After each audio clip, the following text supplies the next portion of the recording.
Driving school Fresno वाले ਜਿਹੜੇ ਕਿ ਤੁਹਾਨੂੰ ਟਰੱਕ ਦਾ ਲਾਇਸੈਂਸ ਵਧੀਆ ਸਿਖਲਾਈ ਦੇ ਕੇ ਘੱਟ ਸਮੇਂ ਦੇ ਵਿੱਚ ਲੈਣ 'ਚ ਸਹਾਇਤਾ ਕਰਦੇ ਨੇ। ਕਾਲ ਜੀਤ ਅਟਵਾਲ 559 374 45 41 ਦੇ ਉੱਤੇ ਜੈਂਡਰ ਮੌਰਗੇਜ ਰੀਅਲ ਸਟੇਟ ਵਾਲੇ ਜਿਨ੍ਹਾਂ ਦੇ ਕੋਲੋਂ ਤੁਸੀਂ ਘਰਾਂ ਦੇ ਲੋਨਸ ਰੀਫਾਈਨੈਂਸ ਦਾ ਕੰਮ ਕਰਵਾ ਸਕਦੇ ਹੋ। ਨਵੇਂ ਪੁਰਾਣੇ ਘਰ ਵੇਚਣੇ ਹੋਣ, ਖਰੀਦਣਾ ਹੋਵੇ, ਉਸ ਦੇ ਲਈ ਤੁਸੀਂ ਜਿਹੜਾ ਜੀ ਇਹਨਾਂ ਨੂੰ ਸੰਪਰਕ ਕਰ ਸਕਦੇ ਹੋ। ਜੈਂਡਰ ਮੌਰਗੇਜ ਅਤੇ ਰੀਅਲ ਇਸਟੇਟ ਵਾਲੇ ਮੋਹਨ ਚੀਮਾ ਹੋਣਾ ਨੂੰ ਨੰਬਰ 559 825 55 55 ਦੇ ਉੱਤੇ। ਇਹਨਾਂ ਸਾਰਿਆਂ ਦਾ ਅਸੀਂ ਬਹੁਤ ਬਹੁਤ ਧੰਨਵਾਦ ਕਰਦੇ ਹਾਂ। ਜੇਕਰ ਤੁਸੀਂ ਜਾਂ ਕੋਈ ਹੋਰ ਕਾਰੋਬਾਰ ਇਸ ਪ੍ਰੋਗਰਾਮ ਨੂੰ ਸਪੋਂਸਰ ਕਰਨਾ ਚਾਹੁੰਦੇ ਹੋ, ਸੰਪਰਕ ਕਰ ਸਕਦੇ ਹੋ ਨੰਬਰ 408 722 76 98 ਦੇ ਉੱਤੇ। ਮਿੰਟੂ ਜੀ, ਗੱਲਬਾਤ ਦਾ ਸਿਲਸਿਲਾ ਜਿਹੜਾ ਉਹ ਸ਼ੁਰੂ ਕਰਦੇ ਜਾਈਏ। ਮਜ਼ਦੂਰ ਆਗੂ ਨੌਦੀਪ ਕੌਰ ਨੂੰ ਪੰਜਾਬ ਅਤੇ ਹਰਿਆਣਾ ਹਾਈ ਕੋਰਟ ਤੋਂ ਮਿਲੀ ਹੈ ਜ਼ਮਾਨਤ ਹੁਣ। ਹਾਂਜੀ ਹਾਂਜੀ, ਜ਼ਮਾਨਤ ਮਿਲ ਗਈ ਆ ਔਰ ਨਵਦੀਪ ਕੌਰ ਦੇਰ ਸ਼ਾਮ ਰਿਹਾ ਹੋ ਗਈ ਆ ਕਰਨਾਲ ਜੇਲ੍ਹ ਤੋਂ। ਤਾਂ ਜੇਲ੍ਹ ਤੋਂ ਰਿਹਾਈ ਹੋ ਗਈ ਆ ਨਵਦੀਪ ਕੌਰ ਦੀ। ਮੇਰੇ ਖਿਆਲ ਦੇ ਨਾਲ ਬਹੁਤ ਜਲਦੀ ਉਹ ਆਪਣੇ ਘਰ ਵੀ ਆਪੜ ਜਾਊਗੀ ਤੇ ਬਹੁਤ ਵਧੀਆ ਖਬਰ ਆ। ਵੈਸੇ ਆਪਾਂ ਅੰਦਾਜ਼ਾ ਲਾ ਰਹੇ ਸਾਂ ਕਿ ਫਰਵਰੀ ਦਾ ਮਹੀਨਾ ਜਿਹੜਾ ਆ ਉਹ ਪੂਰਾ ਗੁਜ਼ਰੇਗਾ ਨਹੀਂ, ਉਦੋਂ ਤੱਕ ਨਵਦੀਪ ਕੌਰ ਦੀ ਜ਼ਮਾਨਤ ਹੋ ਜਾਏਗੀ। ਜ਼ਮਾਨਤ ਹੋ ਜਾਏਗੀ ਜਾਂ ਕਹਿ ਲਓ ਕਿ ਜ਼ਮਾਨਤਾਂ ਹੋ ਜਾਣਗੀਆਂ, ਕਿਉਂਕਿ 3 ਮੁਕੱਦਮੇ ਸਨ, ਅਲੱਗ ਅਲੱਗ FIR ਸੀਗੀ। ਤਾਂ ਜਦੋਂ ਅੱਡ ਅੱਡ FIR ਹੁੰਦੀ ਆ ਉਦੋਂ ਸਾਰੀਆਂ ਹੀ FIR ਦੇ ਵਿੱਚੋਂ ਤੁਹਾਨੂੰ ਜ਼ਮਾਨਤ ਲੈਣੀ ਜ਼ਰੂਰੀ ਹੁੰਦੀ ਆ। ਮਤਲਬ ਜੇ 1 'ਚੋਂ ਹੋ ਗਈ ਤਾਂ ਤਦ ਵੀ ਤੁਸੀਂ ਰਿਹਾ ਨਹੀਂ ਹੋਗੇ, 2 'ਚੋਂ ਹੋ ਗਈ ਜ਼ਮਾਨਤ ਤਦ ਵੀ ਰਿਹਾ ਨਹੀਂ ਹੋਗੇ। ਰਿਹਾ ਤੁਸੀਂ ਉਦੋਂ ਹੋ ਸਕਦੇ ਹੋ ਜਦੋਂ ਸਾਰੇ ਦੇ ਸਾਰੇ ਕੇਸ ਜਿਹੜੇ ਆ, ਚਾਹੇ ਪੈਂਡਿੰਗ ਹੈ ਚਾਹੇ ਕਨਵਿਕਸ਼ਨ ਹੈ, ਤਾਂ ਉਹਦੇ ਵਿੱਚ ਤੁਸੀਂ ਜਦ ਬੇਲ ਹਾਸਲ ਕਰ ਲਓਗੇ। ਤਾਂ ਇਹ 2 ਕੇਸ ਦੇ ਵਿੱਚੋਂ ਪਹਿਲਾਂ ਹੀ ਜ਼ਮਾਨਤ ਹਾਸਲ ਕਰ ਚੁੱਕੇ ਸਨ ਨਵਦੀਪ ਕੌਰ ਜੀ, ਔਰ ਹੁਣ ਤੀਸਰੇ ਮਾਮਲੇ ਦੇ ਵਿੱਚ ਵੀ ਜ਼ਮਾਨਤ ਹਾਸਲ ਕਰ ਲਈ ਹੈ। ਤਾਂ ਖੈਰ ਉਹਨਾਂ ਨੇ ਬਾਹਰ ਆ ਕੇ ਜੋ ਗੁਫ਼ਤਗੂ ਕੀਤੀ ਆ, ਸੰਖੇਪ ਦੇ ਵਿੱਚ ਕੋਈ ਬਹੁਤੀ ਗੱਲ ਨਹੀਂ ਕੀਤੀ। ਅਸਲ ਦੇ ਵਿੱਚ ਕੀ ਹੁੰਦਾ ਹੈ ਕਿ ਜਦੋਂ ਜ਼ਮਾਨਤ ਮਿਲਦੀ ਆ ਨਾ ਤਾਂ ਉਹਦੇ ਵਿੱਚ ਕਈ ਸ਼ਰਤਾਂ ਹੁੰਦੀਆਂ ਨੇ। ਉਹ ਜਿਹੜੀਆਂ ਸ਼ਰਤਾਂ ਹੁੰਦੀਆਂ ਨੇ ਕਈ ਵਾਰ ਉਹ ਵੇਖਣੀਆਂ ਹੁੰਦੀਆਂ ਕਿ ਕੀ ਆ, ਕੀ ਬੋਲਣਾ। ਕਈ ਵਾਰ ਇਹੋ ਜਿਹਾ ਕੁਛ ਵੀ ਹੁੰਦਾ ਕਿ ਤੁਸੀਂ ਆਪਣੇ ਕੇਸ ਬਾਰੇ ਜਾ ਕੇ ਮੀਡੀਆ ਦੇ ਵਿੱਚ ਨਹੀਂ ਬੋਲ ਸਕਦੇ। ਮਤਲਬ ਕਿ ਕਈ ਤਰ੍ਹਾਂ ਦੀਆਂ ਬੰਦਿਸ਼ਾਂ ਹੁੰਦੀਆਂ। ਮੈਨੂੰ ਨਹੀਂ ਪਤਾ ਕਿ ਹੁਣ ਇਹਨਾਂ ਦੀ ਜ਼ਮਾਨਤ ਜਿਹੜੀ ਆ ਉਹ ਕਿਹੜੀਆਂ ਸ਼ਰਤਾਂ ਤਹਿਤ ਹੋਏਗੀ। ਤਾਂ ਇਹਨੂੰ ਸਸ਼ਰਤ ਜ਼ਮਾਨਤ ਕਹਿੰਦੇ ਆ। ਸ਼ਰਤਾਂ ਦੇ ਤਹਿਤ ਜ਼ਮਾਨਤ ਦਿੱਤੀ ਜਾਂਦੀ ਹੈ।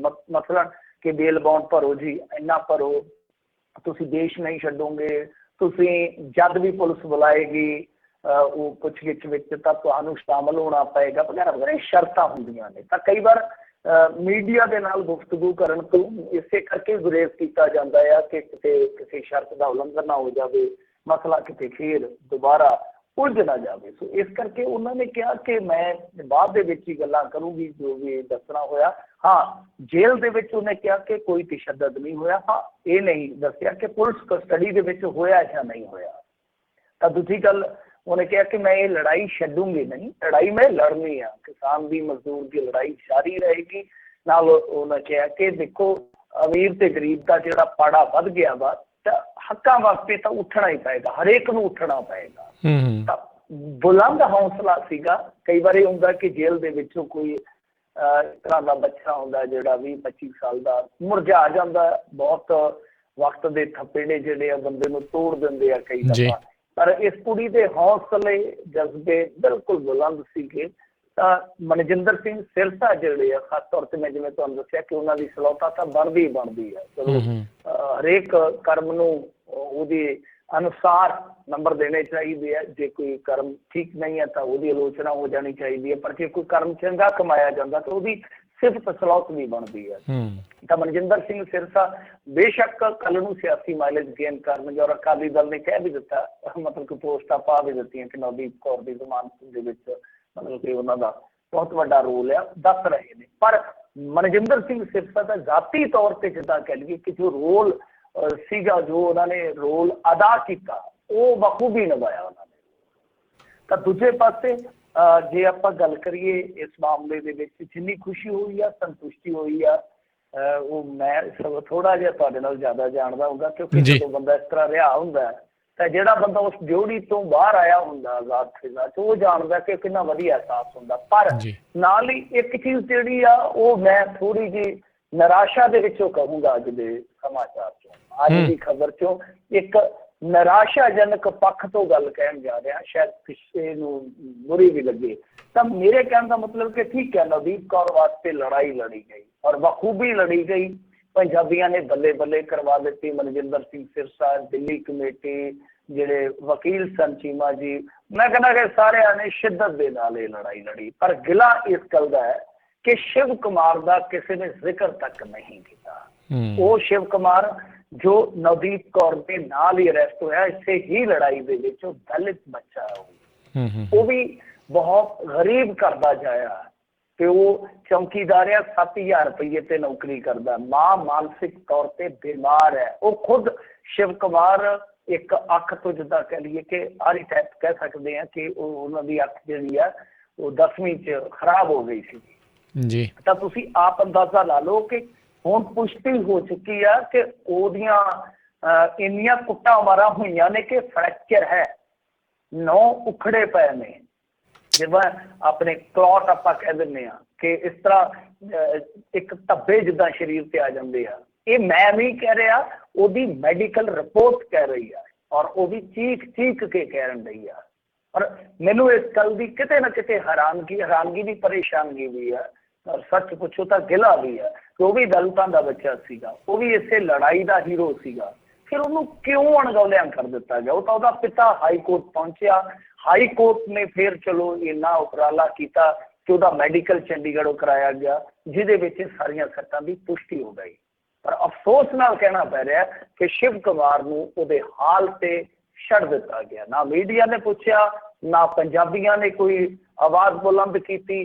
ਜੇ ਨਵਦੀਪ ਕੌਰ ਦੇ ਨਾਲ ਦਿਸ਼ਾ ਦਾ ਪੋਸਟਰ ਲੱਗ ਸਕਦਾ, ਫੋਟੋ ਲੱਗ ਸਕਦੀ, ਜੇ ਕਿਤੇ ਕੋਨੇ 'ਚ ਉਹਦਾ ਵੀ ਮੁੰਡੇ ਦਾ ਰੱਖ ਦਿੰਦੇ ਤਾਂ ਕੀ ਹੁੰਦਾ ਸੀਗਾ।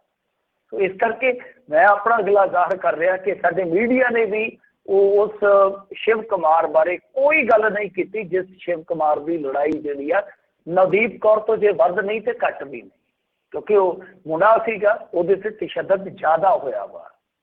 ਸੋ ਇਹ ਚੀਜ਼ ਜਿਹੜੀ ਆ ਮੇਰੇ ਖਿਆਲ ਦੇ ਨਾਲ ਮਨਜਿੰਦਰ ਸਿੰਘ ਸਿਰਸਾ ਹੋਰਾਂ ਤੱਕ ਪਹੁੰਚਣੀ ਚਾਹੀਦੀ ਆ। ਮੈਂ ਜ਼ਾਤੀ ਤੌਰ ਤੇ ਵੀ ਸਵੇਰੇ ਗੱਲ ਕਰਾਂਗਾ ਉਹਨਾਂ ਦੇ ਨਾਲ ਫੋਨ ਤੇ ਜੇ ਹੋ ਸਕੀ ਕਿ ਭਾਈ ਤੁਸੀਂ ਉਹਦਾ ਵੀ ਸੋਚੋ, ਜ਼ਰੂਰੀ ਹੈ। ਕਿਉਂਕਿ ਜੇ ਅਸੀਂ ਨਵਦੀਪ ਕੌਰ ਨੂੰ ਕਹਿੰਦੇ ਹਾਂ ਕਿ ਹਾਂ ਭਾਈ ਉਹ ਸਾਡੀ ਪੁੱਤਰੀ ਹੈ, ਉਹ ਸਾਡੇ ਇੱਥੋਂ ਦੀ ਪੰਜਾਬ ਦੀ ਧੀ ਆ, ਤੁਸੀਂ ਉਹ ਬਹੁਤ ਉਹਨੂੰ ਇੱਕ ਤਰ੍ਹਾਂ ਨਾਲ ਕਹਿ ਲਓ ਕਿ ਸਿਫਤ ਦੇ ਕੇ ਕਹਿੰਦੇ ਹੋ ਕਿ ਇਹ ਲੜਾਈ ਦੀ ਜਿੱਦਾਂ ਕਹਿ ਲਓ ਕਿ ਸਾਡੀ ਬਹੁਤ ਵੱਡੀ ਨਾਇਕਾ, ਪਰ ਦੂਸਰੇ ਪਾਸੇ ਉਸੇ ਹੀ ਲੜਾਈ ਦਾ ਨਾਇਕ ਹੈ ਜਿਹੜਾ ਉਹ ਫਿਰ ਇਸ ਤਰ੍ਹਾਂ ਬੋਲਿਆ। ਖੈਰ ਚਲੋ ਇਹ ਦੂਸਰਾ ਪੱਖ ਹੈ ਔਰ ਇਹਦੀ ਗੱਲ ਜਿਹੜੀ ਹੈ ਪੰਜਾਬੀ ਰੇਡੀਓ ਯੂਐਸ ਤੇ ਹੋਈ ਆ, ਸ਼ੁਰੂਆਤ ਹੋਈ ਆ, ਉਮੀਦ ਕਰਦੇ ਹਾਂ ਦੂਜੇ ਪਾਸੇ ਵੀ ਹੋਏਗੀ, ਹੋਰਾਂ ਪਾਸਿਆਂ ਵੀ ਹੋਏਗੀ ਔਰ ਇੱਕ ਦਿਨ ਉਹਦੀ ਰਿਹਾਈ ਵੀ ਸੰਭਵ ਹੋਏਗੀ ਸ਼ਿਵ ਕੁਮਾਰ ਦੀ। ਪਰ ਨਵਦੀਪ ਕੌਰ ਆਪਣੇ ਘਰ ਗਈ ਹੈ, ਬਹੁਤ ਖੁਸ਼ੀ ਵਾਲੀ ਗੱਲ ਹੈ। ਪਰ ਇਸ ਲੜਾਈ ਵਾਸਤੇ ਮੈਂ ਕਹੂੰਗਾ ਕਿ ਮਨਜਿੰਦਰ ਸਿੰਘ ਸਿਰਸਾ ਹੀ ਨਹੀਂ, ਸਿੱਖ ਕੌਮ, ਪੰਜਾਬੀ ਸਾਰੇ ਹੀ ਕਿਤੇ ਨਾ ਕਿਤੇ ਵਧਾਈ ਦੇ ਪਾਤਰ ਆ। ਸਾਰਿਆਂ ਨੇ ਬਹੁਤ ਮੈਂ ਕਹੂੰਗਾ ਕਿ ਸ਼ਿੱਦਤ ਦੇ ਨਾਲ ਆਵਾਜ਼ ਬੁਲੰਦ ਕੀਤੀ। ਜੀ ਜੀ ਬਿਲਕੁਲ ਮਿੰਟੂ ਜੀ। ਅਗਲੀ ਗੱਲ ਕਰ ਲਈਏ ਕੁੰਡੂ ਦੇ ਟਿਕਾਣਿਆਂ ਤੇ ਤਾਬੜ ਤੋੜ ਛਾਪੇਮਾਰੀ। ਕੁੰਡੂ ਦਾ ਕੁੰਡਾ ਨਾ ਕਰ ਦੇਣ ਕਿਤੇ, ਜਿਸ ਹਿਸਾਬ ਨਾਲ ਲੱਗੇ ਪਏ ਨੇ। ਦੇਖੋ ਇਹ ਬਲਰਾਜ ਕੁੰਡੂ ਆ, ਤੁਹਾਨੂੰ ਯਾਦ ਹੋਣਾ ਜਦੋਂ ਹਰਿਆਣੇ ਦੇ ਵਿੱਚ ਮਹਾ ਪੰਚਾਇਤਾਂ ਦਾ ਸਿਲਸਿਲਾ ਚੱਲਣ ਲੱਗਾ ਸੀਗਾ ਤਾਂ ਉਸ ਵੇਲੇ ਨਾਮ ਜਿਹੜਾ ਜ਼ਿਕਰਤ ਹੋਇਆ ਸੀਗਾ, ਕਿਉਂਕਿ ਸ਼ੁਰੂਆਤ ਦੇ ਵਿੱਚ ਜਿਹੜੀਆਂ 2 ਮਹਾ ਪੰਚਾਇਤਾਂ ਹੋਈਆਂ ਸਨ ਉਹਦੇ ਵਿੱਚੋਂ ਇੱਕ ਜਿਹੜੀ ਸੀਗੀ ਉਹਦਾ ਆਯੋਜਨ ਕੁੰਡੂ ਨੇ ਕੀਤਾ ਸੀਗਾ। ਤਾਂ ਕੁੰਡੂ ਕੌਣ ਆ? ਸਵਾਲ ਇਹ ਉੱਠੇਗਾ। ਤਾਂ ਇਹ ਕੁੰਡੂ ਭਾਰਤੀ ਜਨਤਾ ਪਾਰਟੀ ਦੇ ਕੁਨਬੇ ਦਾ ਹੀ ਆ, ਇਕੱਠੇ ਸਨ। ਫਿਰ ਜਦੋਂ ਇਲੈਕਸ਼ਨ ਆਇਆ ਵਾ, ਆ ਜਿਹੜਾ ਹਰਿਆਣੇ ਦੀ ਅਸੈਂਬਲੀ ਦਾ ਇਲੈਕਸ਼ਨ ਲੰਘ ਕੇ ਗਿਆ, ਉਦੋਂ ਇਹਨੇ ਆਪਣੀ ਮਨਮਾਫਿਕ ਸੀਟ ਤੋਂ ਜਦੋਂ ਦਾਅਵੇਦਾਰੀ ਠੋਕੀ ਤਾਂ ਉਹਨਾਂ ਨੇ ਇਹਨੂੰ ਉੱਥੋਂ ਟਿਕਟ ਨਹੀਂ ਦਿੱਤੀ। ਜਨਾਬ ਨਿਰਾਸ਼ ਹੋ ਗਏ, ਥੋੜੇ ਨਾਰਾਜ਼ ਹੋ ਗਏ। ਫਿਰ ਇਹਨਾਂ ਨੇ ਕਦਮ ਚੁੱਕਿਆ, ਕਹਿੰਦੇ ਕਿ ਕੋਈ ਗੱਲ ਨਹੀਂ ਹੈ, ਅਸੀਂ ਆਪਣੇ ਪੱਧਰ ਤੇ ਆਪਣਾ ਵਾਂਝ ਆਪੇ ਕੱਢ ਦਿਆਂਗੇ। ਆਜ਼ਾਦ ਖਲੋ ਗਏ, ਆਜ਼ਾਦ ਜਿੱਤ ਗਏ, ਮਹਾਸ਼ੇ ਜਿੱਤ ਗਏ। ਉਸ ਤੋਂ ਬਾਅਦ ਕਹਿੰਦੇ ਕਿ ਦੇਖੋ ਸਰਕਾਰ ਤੁਸੀਂ ਬਣਾ ਲਈ, ਆਪਣਾ ਵੀ ਸਮਰਥਨ ਲੈ ਲਓ। ਸਰਦਾ ਵੀ ਨਹੀਂ ਹੈ ਨਾ, ਤਾਂ ਫਿਰ ਵਾਪਸ ਸਰਕਾਰ ਨੂੰ ਸਮਰਥਨ ਦੇ ਦਿੱਤਾ ਆਜ਼ਾਦ ਉਮੀਦਵਾਰ ਕਹਿ ਰਿਹਾ ਕਿ ਆਜ਼ਾਦ ਵਿਧਾਇਕ ਦੇ ਤੌਰ ਤੇ ਜਦੋਂ ਚੇਅਰਮੈਨੀ, ਹੁਣ ਚੇਅਰਮੈਨੀਆਂ ਵੀ ਹਜ਼ੂਰ 2 ਤਰ੍ਹਾਂ ਦੀਆਂ ਹੁੰਦੀਆਂ, ਇੱਕ ਹੁੰਦੀ ਹੈ ਮਲਾਈਦਾਰ, ਇੱਕ ਹੁੰਦੀ ਹੈ ਸਲਾਈਦਾਰ। ਮਲਾਈਦਾਰ ਤੋਂ ਭਾਵ ਕੀ ਸਭ ਨੂੰ ਪਤਾ, ਉਹ ਦੱਸਣ ਦੀ ਜ਼ਰੂਰਤ ਨਹੀਂ। ਹੁਣ ਸਲਾਈਦਾਰ ਕੀ ਹੁੰਦੀ ਆ? ਸਲਾਈਦਾਰ ਉਹ ਹੁੰਦੀ ਆ। ਪੁਰਾਣੇ ਸਮੇਂ ਦੇ ਵਿੱਚ ਅਸੀਂ ਜਦੋਂ ਪੜ੍ਹਦੇ ਹੁੰਦੇ ਸਾਂ ਉਦੋਂ ਮੈਡਮਾਂ ਨਹੀਂ ਸੀ ਕਹਿੰਦੇ ਹੁੰਦੇ, ਭੈਣ ਜੀਆਂ ਕਹਿੰਦੇ ਹੁੰਦੇ ਜੀ। ਤੇ ਭੈਣ ਜੀ ਵਿਹਲੇ ਹੁੰਦੇ ਸੀ ਕਈ ਵਾਰ ਤੇ ਉਹ ਮਤਲਬ ਕਿ ਸਿਲਾਈ ਚਲਾਈ ਜਾਂਦੇ ਹੁੰਦੇ ਸੀ, ਸਵੈਟਰ ਬੁਣੇ ਜਾਂਦੇ ਹੁੰਦੇ ਸੀ, ਮਤਲਬ ਕਿ ਕੋਈ ਕੰਮ ਕਾਰ ਨਹੀਂ ਜਿਸ ਵੇਲੇ ਤਾਂ ਸਵੈਟਰ ਚੱਲਦਾ, ਸਿਲਾਈ ਚੱਲਦੀ ਤਾਂ ਉਹਨੂੰ ਕਹਿੰਦੇ ਸਿਲਾਈਦਾਰ। ਮਤਲਬ ਕਿ ਕੋਈ ਕੰਮ ਨਹੀਂ ਹੈ, ਬਸ ਤੁਸੀਂ ਨਾਂ ਦੇ ਚੇਅਰਮੈਨ ਬੈਠੋ ਨਜ਼ਾਰੇ ਲਓ। ਤਾਂ ਇਸ ਤਰ੍ਹਾਂ ਦੀ ਮਤਲਬ ਕਿ ਸਿਲਾਈਦਾਰ ਚੇਅਰਮੈਨ ਹੀ ਮਿਲੀ ਸੀਗੀ। ਉਹ ਇਹ ਹਜ਼ੂਰ ਨੇ ਛੱਡ ਦਿੱਤੀ, ਕਿਹਾ ਕਿ ਨਹੀਂ ਆਪਾਂ ਕੁਝ ਹੋਰ ਬੜਾ ਕਰਾਂਗੇ। ਤਾਂ ਇਹਨੇ ਵੱਡਾ ਕਰਨ ਦੀ ਚਾਹਤ ਦੇ ਵਿੱਚ ਫਿਰ ਉਹ ਹਮਾਇਤ ਵਾਪਸ ਲੈ ਲਈ, ਕਿਉਂਕਿ ਕਿਸਾਨ ਅੰਦੋਲਨ ਉਦੋਂ ਤੱਕ ਚੱਲ ਚੁੱਕਾ ਸੀਗਾ। ਤਾਂ ਉਸ ਤੋਂ ਬਾਅਦ ਫਿਰ ਹੁਣ ਤੁਹਾਨੂੰ ਪਤਾ ਹੀ ਆ ਕਿ ਜਦੋਂ ਇਸ ਤਰ੍ਹਾਂ ਰੁੱਸ ਕੇ ਗਿਆ ਹੋਵੇ ਬੰਦਾ, ਫਿਰ ਵਾਪਸ ਆ ਗਿਆ ਹੋਵੇ, ਫਿਰ ਠੁੱਡ ਮਾਰ ਕੇ ਚੱਲ ਗਿਆ ਹੋਵੇ, ਤਾਂ ਅਗਲਾ ਵੀ ਫਿਰ ਢੁੱਡ ਮਾਰਨ ਦੀ ਕਰਦਾ ਹੈ ਨਾ। ਤਾਂ ਹੁਣ ਢੁੱਡ ਮਾਰ ਰਹੇ ਆ, 35 ਸੱਟੇ ਇੱਕੋ ਵਕੇ 30 ਟਿਕਾਣਿਆਂ ਤੇ ਛਾਪਾ ਮਾਰਿਆ ਗਿਆ ਕੁੰਡੂ ਦੇ। ਕੌਣ? Income tax. Income tax department. Income tax ਦਾ ਮਤਲਬ ਇਹ ਆ ਕਿ ਨਾ ਇਨਕਮ ਨਾਲ ਵਾਸਤਾ ਹੈ, ਨਾ ਟੈਕਸ ਨਾਲ ਵਾਸਤਾ, ਕੁਛ ਨਹੀਂ। ਵਾਸਤਾ ਇਸ ਗੱਲ ਦੇ ਨਾਲ ਆ ਕਿ ਭਾਈ ਜਾਂ ਤਾਂ ਸਭ ਦੇ ਪੈਰਾਂ ਨੂੰ ਚੁੰਬੜ ਜਾ, ਤੇ ਨਹੀਂ ਤੇ ਫਿਰ ਅਸੀਂ ਤੇਰੇ ਗੱਲ ਨੂੰ ਚੁੰਬੜ ਜਾਗੇ। ਮਸਲਾ ਇੱਕੋ ਹੀ ਹੁੰਦਾ ਜਦੋਂ ਇਸ ਤਰ੍ਹਾਂ ਦੀਆਂ ਏਜੰਸੀਆਂ ਬਣਦੀਆਂ। ਜੀ ਜੀ ਜੀ। ਹਾਂ, ਤੇ ਮਿੰਟੂ ਜੀ ਅਗਲੀ ਗੱਲ ਕਰਦੇ ਜਾਈਏ। ਦੀਪ ਸਿੱਧੂ ਵੱਲੋਂ ਦਾਇਰ ਪਟੀਸ਼ਨ ਦੇ ਉੱਤੇ ਅਦਾਲਤ ਨੇ ਸ਼ਾਮੀ 4 ਵਜੇ ਤੱਕ ਸੁਰੱਖਿਅਤ ਰੱਖਿਆ ਫੈਸਲਾ। ਹਾਂਜੀ, 4 ਵਜੇ ਤੱਕ ਸੁਰੱਖਿਅਤ ਰੱਖਿਆ ਸੀਗਾ ਫੈਸਲਾ। ਉਸ ਤੋਂ ਬਾਅਦ ਮੇਰੇ ਖਿਆਲ ਦੇ ਨਾਲ ਫੈਸਲਾ ਆ ਗਿਆ ਵਾ।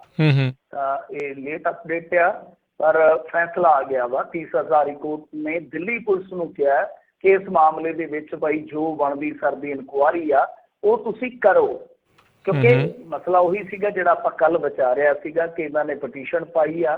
ਪਟੀਸ਼ਨ ਪਾ ਕੇ ਇਹਨਾਂ ਨੇ ਜੋ ਆਪਣੇ ਰੱਖੇ ਆ, ਤਰਕ ਰੱਖੇ ਆ, ਦਲੀਲਾਂ ਰੱਖੀਆਂ ਨੇ, ਤਾਂ ਉਸ ਤੋਂ ਬਾਅਦ ਕੋਰਟ ਨੇ ਪਟੀਸ਼ਨ ਰੱਦ ਨਹੀਂ ਕੀਤੀ। ਇਹ ਮੇਰੇ ਖਿਆਲ ਦੇ ਨਾਲ ਲੱਕੀ ਆ ਦੀਪ ਸਿੱਧੂ ਇਸ ਮਾਮਲੇ ਦੇ ਵਿੱਚ। ਨਹੀਂ ਤਾਂ ਜੇ ਤੁਸੀਂ ਦੇਖੋਗੇ ਜਿਹੜੇ ਲੋਕ ਕੋਰਟ ਕਚਹਿਰੀਆਂ ਦੇ ਨਾਲ ਵਾਬਸਤਾ ਰਹੇ ਨੇ ਉਹਨਾਂ ਨੂੰ ਪਤਾ ਵਾ ਕਿ ਇਸ ਤਰ੍ਹਾਂ ਦੀਆਂ ਪਟੀਸ਼ਨਾਂ ਜੇ ਆਮ ਬੰਦਾ ਪਾਵੇ ਤੇ ਕੋਈ ਉਹਦੀ ਵੈਲਿਊ ਨਹੀਂ ਸਮਝੀ ਜਾਂਦੀ, ਪਰ ਰੱਦ ਕਰਕੇ ਮਾਰੀਆਂ ਜਾਂਦੀਆਂ। ਕੋਰਟ ਕਹਿ ਦਿੰਦੀ ਆ ਕਿ ਸਾਡੇ ਕੋਲ ਪਹਿਲਾਂ ਹੀ ਬਹੁਤ ਕੰਮ ਹੈ ਭਾਈ, ਛੱਡੋ ਖੜਾ। ਕੇਸ ਤੇਰਾ ਜਦੋਂ ਚੱਲਦਾ ਹੀ ਪਿਆ ਪੁਲਿਸ ਕੋਲ, ਉਹਨਾਂ ਨੇ ਆਪੇ ਦੇਖ ਲੈਣਾ, ਆਉਣਾ ਬੈਠੀ ਹੈ ਸਾਰਾ ਕੁਛ।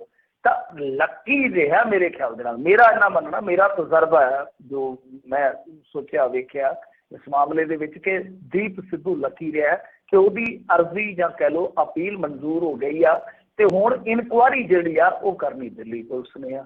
ਮਸਲਾ ਪਰ ਇੱਥੇ ਆ ਕੇ ਫਿਰ ਤੋਂ ਥੋੜਾ ਟੇਢਾ ਹੋ ਜਾਂਦਾ ਕਿ ਦਿੱਲੀ ਪੁਲਿਸ ਤਾਂ ਉਹਨੂੰ ਇਸ਼ਤਿਹਾਰੀ ਮੁਲਜ਼ਮ ਐਲਾਨਦੀ ਆ, ਦਿੱਲੀ ਪੁਲਿਸ ਉਹਨੂੰ ਗ੍ਰਿਫਤਾਰ ਕਰਦੀ ਆ, ਦਿੱਲੀ ਪੁਲਿਸ ਕਹਿੰਦੀ ਆ ਕਿ ਇਹ ਬਹੁਤ ਵੱਡਾ ਸਾਜ਼ਿਸ਼ੀ ਸੀਗਾ ਇਸ ਖੇਡ ਦਾ। ਸਾਰੀ ਖੇਡ ਜਿਹੜੀ ਆ ਉਹ ਬਾਹਰ ਤੱਕ ਫੈਲੀ ਹੋਈ ਆ, ਮਤਲਬ ਕਿ ਰਹਿਤਾ ਬਹੁਤ ਦੂਰ ਤੱਕ ਖਿਲ ਰਿਹਾ ਹੋਇਆ। ਹੁਣ ਉਹੀ ਦਿੱਲੀ ਪੁਲਿਸ ਫਿਰ ਇਨਕੁਆਰੀ ਕਰੇਗੀ, ਮਤਲਬ ਕਿ ਉਹੀ ਡਫਲੀ ਉਹੀ ਰਾਗ। ਬਦਲਣਾ ਤੇ ਕੁਛ ਵੀ ਨਹੀਂ ਹੈ ਨਾ, ਬਦਲਣਾ ਤੇ ਕੁਛ ਵੀ ਨਹੀਂ ਹੈ। ਹੱਥ ਕਹਿੰਦੇ ਨੇ ਨਾ, ਹੱਥ ਪੁਰਾਣੇ ਖੌਸੜੇ ਬਸੰਤੇ ਹੋਰੀ ਫੇਰ ਆਏ, ਕਹਿੰਦੇ ਹੁੰਦੇ ਆ। ਤਾਂ ਮਤਲਬ ਕਿ ਫੇਰ ਬਸੰਤੇ ਹੋਰੀ ਆਏ ਆ। ਗੱਲ ਤੇ ਇਹੋ ਆ ਨਾ ਕਿ ਜਿਵੇਂ ਹੁਣ ਨਵਦੀਪ ਕੌਰ ਦੇ ਮਾਮਲੇ ਦੇ ਵਿੱਚ ਵੀ ਇਹੋ ਜਿਹਾ ਹੀ ਕੰਮ ਹੋਇਆ, ਕਿਉਂਕਿ ਹਰਿਆਣੇ ਦੀ ਪੁਲਿਸ ਜਿਹੜੀ ਆ ਉਹ ਨਵਦੀਪ ਕੌਰ ਨੂੰ ਗ੍ਰਿਫਤਾਰ ਕਰਦੀ ਆ। ਉਹ ਪੁਲਿਸ ਕਿੱਥੋਂ ਦੀ ਆ? ਸੋਨੀਪਤ ਜ਼ਿਲ੍ਹੇ ਦੀ। ਹਾਈ ਕੋਰਟ ਨੇ ਹੁਕਮ ਦਿੱਤਾ ਕਿ ਤੁਸੀਂ ਭਾਈ ਇਨਕੁਆਰੀ ਕਰੋ। ਹੁਣ ਇਨਕੁਆਰੀ ਕੌਣ ਕਰੂਗੀ? ਸੋਨੀਪਤ ਪੁਲਿਸ। ਸੋਨੀਪਤ ਪੁਲਿਸ ਨੇ ਜੇ ਮੰਨ ਲਓ ਫਰਜ਼ ਕਰੋ ਮੁਕੱਦਮੇ ਗਲਤ ਦਰਜ ਕੀਤੇ ਆ, ਜਿਵੇਂ ਹੁਣ ਸੋਨੀਪਤ ਪੁਲਿਸ ਕਹਿੰਦੀ ਸੀਗੀ ਕਿ ਸ਼ਿਵ ਕੁਮਾਰ ਨੂੰ ਅਸੀਂ ਕੁੱਟਿਆ ਨਹੀਂ, ਉਹ ਵੀ ਝੂਠ ਨਿਕਲਿਆ। ਉਹ ਕਹਿੰਦੇ ਸੀਗੇ ਕਿ ਨਵਦੀਪ ਕੌਰ ਅਬਸਟ੍ਰਕਸ਼ਨ ਕਰਦੀ ਆ, ਉਹ ਵੀ ਕੰਮ ਝੂਠਾ ਨਿਕਲਿਆ। ਹੁਣ ਜੇ ਮੰਨ ਲਓ ਉਹਨਾਂ ਨੇ ਕੋਈ ਝੂਠੀ ਕਹਾਣੀ ਘੜੀ ਆ, ਉਹ ਫੇਰ ਇਨਕੁਆਰੀ ਕਰਨਗੇ, ਉਹ ਆਪਣੀ ਕਹਾਣੀ ਘੜੀ ਨੂੰ ਕਿਵੇਂ ਝੂਠਾ ਸਾਬਤ ਕਰਨਗੇ, ਮੈਨੂੰ ਦੱਸੋ। ਸੋ ਇਹੀ ਫੰਡਾ ਹੈ ਕਿ ਦੀਪ ਸਿੱਧੂ ਹੋਰੀ ਠੀਕ ਆ ਕਿ ਇੱਕ ਵਾਰੀ ਤੇ ਉਹ ਲੱਕੀ ਰਹੇ ਨੇ ਇਸ ਮਾਮਲੇ ਦੇ ਵਿੱਚ, ਪਟੀਸ਼ਨ ਉਹਨਾਂ ਦੀ ਮਨਜ਼ੂਰ ਹੋ ਗਈ ਆ, ਪਰ ਕੀ ਦਿੱਲੀ ਪੁਲਿਸ ਆਪਣੇ ਹੀ ਸਟਾਂਸ ਤੋਂ ਫਿਰੇਗੀ ਜੋ ਉਹਦਾ ਸਟਾਂਸ ਹੈ ਹੁਣ ਤੱਕ ਇਸ ਸਾਰੇ ਮਾਮਲੇ ਨੂੰ ਲੈ ਕੇ, ਜੋ ਕੁਛ ਉਹਨੇ ਹੁਣ ਤੱਕ ਲਿਖਿਆ ਪੜ੍ਹਿਆ, ਤਾਂ ਕੀ ਉਹ ਆਪਣੀ ਹੀ ਕਹਾਣੀ ਨੂੰ ਝੂਠਿਆ ਪਾਵੇਗੀ? ਬਹੁਤ ਵੱਡਾ ਸਵਾਲ ਰਹਿੰਦਾ ਇਨਕੁਆਰੀਆਂ ਦੇ ਵਿੱਚ। ਜੀ ਜੀ ਬਿਲਕੁਲ। ਅਗਲੀ ਜਿਹੜੀ ਮਿੰਟੂ ਜੀ ਆਪਾਂ ਗੱਲ ਕਰੀਏ ਤਾਂ ਕਹਿੰਦੇ ਮਾਸਟਰਾਂ ਨੂੰ ਇੱਕ ਹੋਰ ਅਜੀਬੋ ਗਰੀਬ ਫਰਮਾਨ ਹੁਣ ਕੀ ਕਿਹਾ ਜੀ ਇਹਨਾਂ ਨੂੰ ਕਰਨ ਲਈ। ਦੇਖੋ ਮੰਦੇ ਹਾਲ ਹੀ ਇੱਥੇ ਅਧਿਆਪਕਾਂ ਦੇ। ਹੂੰ ਹੁਣ ਪਤਾ ਕੀ ਕਹਿੰਦੇ ਨੇ, ਹੁਣ ਕਹਿੰਦੇ ਆ ਕਿ ਦੇਖੋ ਗੱਲ ਇਹ ਆ ਕਿ ਜਵਾਕਾਂ ਦੇ ਆ ਗਏ ਪੇਪਰ ਮਾਸਟਰ ਜੀ, ਤੇ ਤੁਸੀਂ ਇੱਕ ਕੰਮ ਕਰਨਾ ਹੈ। ਉਹ ਕਹਿੰਦੇ ਦੱਸੋ ਜੀ ਕੀ ਕੰਮ ਕਰਨਾ। ਕਹਿੰਦੇ ਜੀ ਏਦਾਂ ਕਰਨਾ ਹੈ ਕਿ ਤੁਸੀਂ ਸਵੇਰੇ ਨਾ ਬੱਚਿਆਂ ਨੂੰ ਕਾਲ ਕਰਨੀ ਹੈ ਅਰਲੀ ਮਾਰਨਿੰਗ, ਤੇ ਉਹਨਾਂ ਨੂੰ ਕਹੋ ਕਿ ਉੱਠੋ ਬੱਚਿਓ, ਪਿਆਰੇ ਬੱਚਿਓ, ਮੂੰਹ ਧੋਵੋ, ਨਹਾਓ ਧੋਵੋ, ਕਲਾਸਾਂ ਲਾਓ, ਪੜ੍ਹੋ, ਪੇਪਰ ਕਰੋ। ਮਤਲਬ ਕਿ ਆਪਣਾ ਬੱਚਾ ਜਾਗੇ ਜਾਂ ਨਾ ਜਾਗੇ, ਮਾਸਟਰ ਨੂੰ ਉਹਦਾ ਫਿਕਰ ਤਿਆਗ ਕੇ ਸਾਰਾ ਫਿਕਰ ਇਸ ਗੱਲ ਦਾ ਲੈਣਾ ਪਊਗਾ ਕਿ ਜਿਹੜੀਆਂ ਕਲਾਸਾਂ ਦੇ ਬੱਚੇ ਆ ਉਹ ਵੇਲੇ ਸਿਰ ਉੱਠਣ ਜੀ। ਤਾਂ ਇਹ ਨਵਾਂ ਕੰਮ ਜਿਹੜਾ ਉਹ ਅਧਿਆਪਕਾਂ ਨੂੰ ਸੌਂਪ ਦਿੱਤਾ। ਮੁਬਾਰਕ ਹੋਵੇ, ਵਧਾਈਆਂ ਹੋਣ। ਇੱਕ ਹੋਰ ਕੰਮ ਜਿਹੜਾ ਅਧਿਆਪਕਾਂ ਨੂੰ ਮਿਲ ਗਿਆ। ਕਈ ਥਾਈਂ ਕਹਿੰਦੇ ਆ ਕਿ ਅਧਿਆਪਕ ਉਠਾਉਣ ਲੱਗੇ। ਹੁਣ ਤੁਹਾਨੂੰ ਪਤਾ ਮੁੰਡੇ ਤਾਂ ਬੜੇ ਸ਼ਰਾਰਤੀ ਹੁੰਦੇ ਬੱਚੇ, ਉਹ ਆਡੀਓ ਕਰ ਲੈਂਦੇ, ਕਈ ਵਾਰ ਰਿਕਾਰਡ ਕਰਕੇ ਤੇ ਉਹ ਗੱਲਾਂ ਵੀ ਸੁਣਾਉਂਦੇ ਕਿ ਦੇਖੋ ਮਾਸਟਰ ਕਿਵੇਂ ਤੜਕੇ ਉੱਠ ਕੇ ਪਿਆਰ ਦੇ ਨਾਲ ਕਹਿੰਦਾ ਬੇਟਾ ਪੁੱਤਰ ਉੱਠ, ਮੂੰਹ ਧੋ, ਤੇ ਅੱਗੋਂ 2 ਮਿੰਟ ਗੱਲ ਹੀ ਨਹੀਂ ਸੁਣੀ ਦੀ। ਇਹ ਵੀ ਬੜੀ ਕਮਾਲ ਦੀ ਗੱਲ ਹੈ।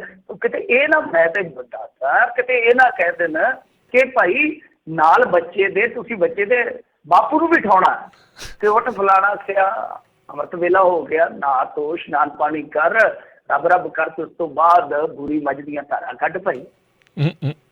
ਕਮਾਲ ਦੇ ਫਰਮਾਨ ਹੈ। ਦੱਸੋ ਬੱਚਾ ਹੈ, ਬੱਚੇ ਦੇ ਮਾਪੇ ਕੀ ਉਹਨਾਂ ਨੂੰ ਫਿਕਰ ਨਹੀਂ ਹੈ ਕਿ ਪੇਪਰ ਆ ਗਏ ਆ, ਪੜ੍ਹਾਈ ਆ ਗਈ ਆ। ਹੱਦ ਹੋ ਗਈ ਕਿ ਬੱਚੇ ਪੜ੍ਹਨ ਲਈ ਉਤਸ਼ਾਹਿਤ ਹੋਣਗੇ। ਕਮਾਲ ਦੀ ਗੱਲ ਹੈ। ਜਿਹੜਾ ਅਧਿਆਪਕ 8 ਘੰਟੇ 6 ਘੰਟੇ ਉਹਨਾਂ ਨਾਲ ਮੱਥਾ ਮਾਰਦਾ, ਉਦੋਂ ਉਤਸ਼ਾਹਿਤ ਨਹੀਂ ਹੋਣਗੇ ਪੜ੍ਹਾਈ ਪ੍ਰਤੀ। ਤੇ ਸਵੇਰੇ ਤਾਂ ਬੰਦਾ ਉਦਾਂ ਹੀ ਖਿੱਚਦਾ, ਸਗੋਂ ਜਿਹੜਾ ਬੰਦਾ ਨੀਂਦ ਦੇ ਵਿੱਚੋਂ ਉਠਾਉਂਦਾ ਜੀ।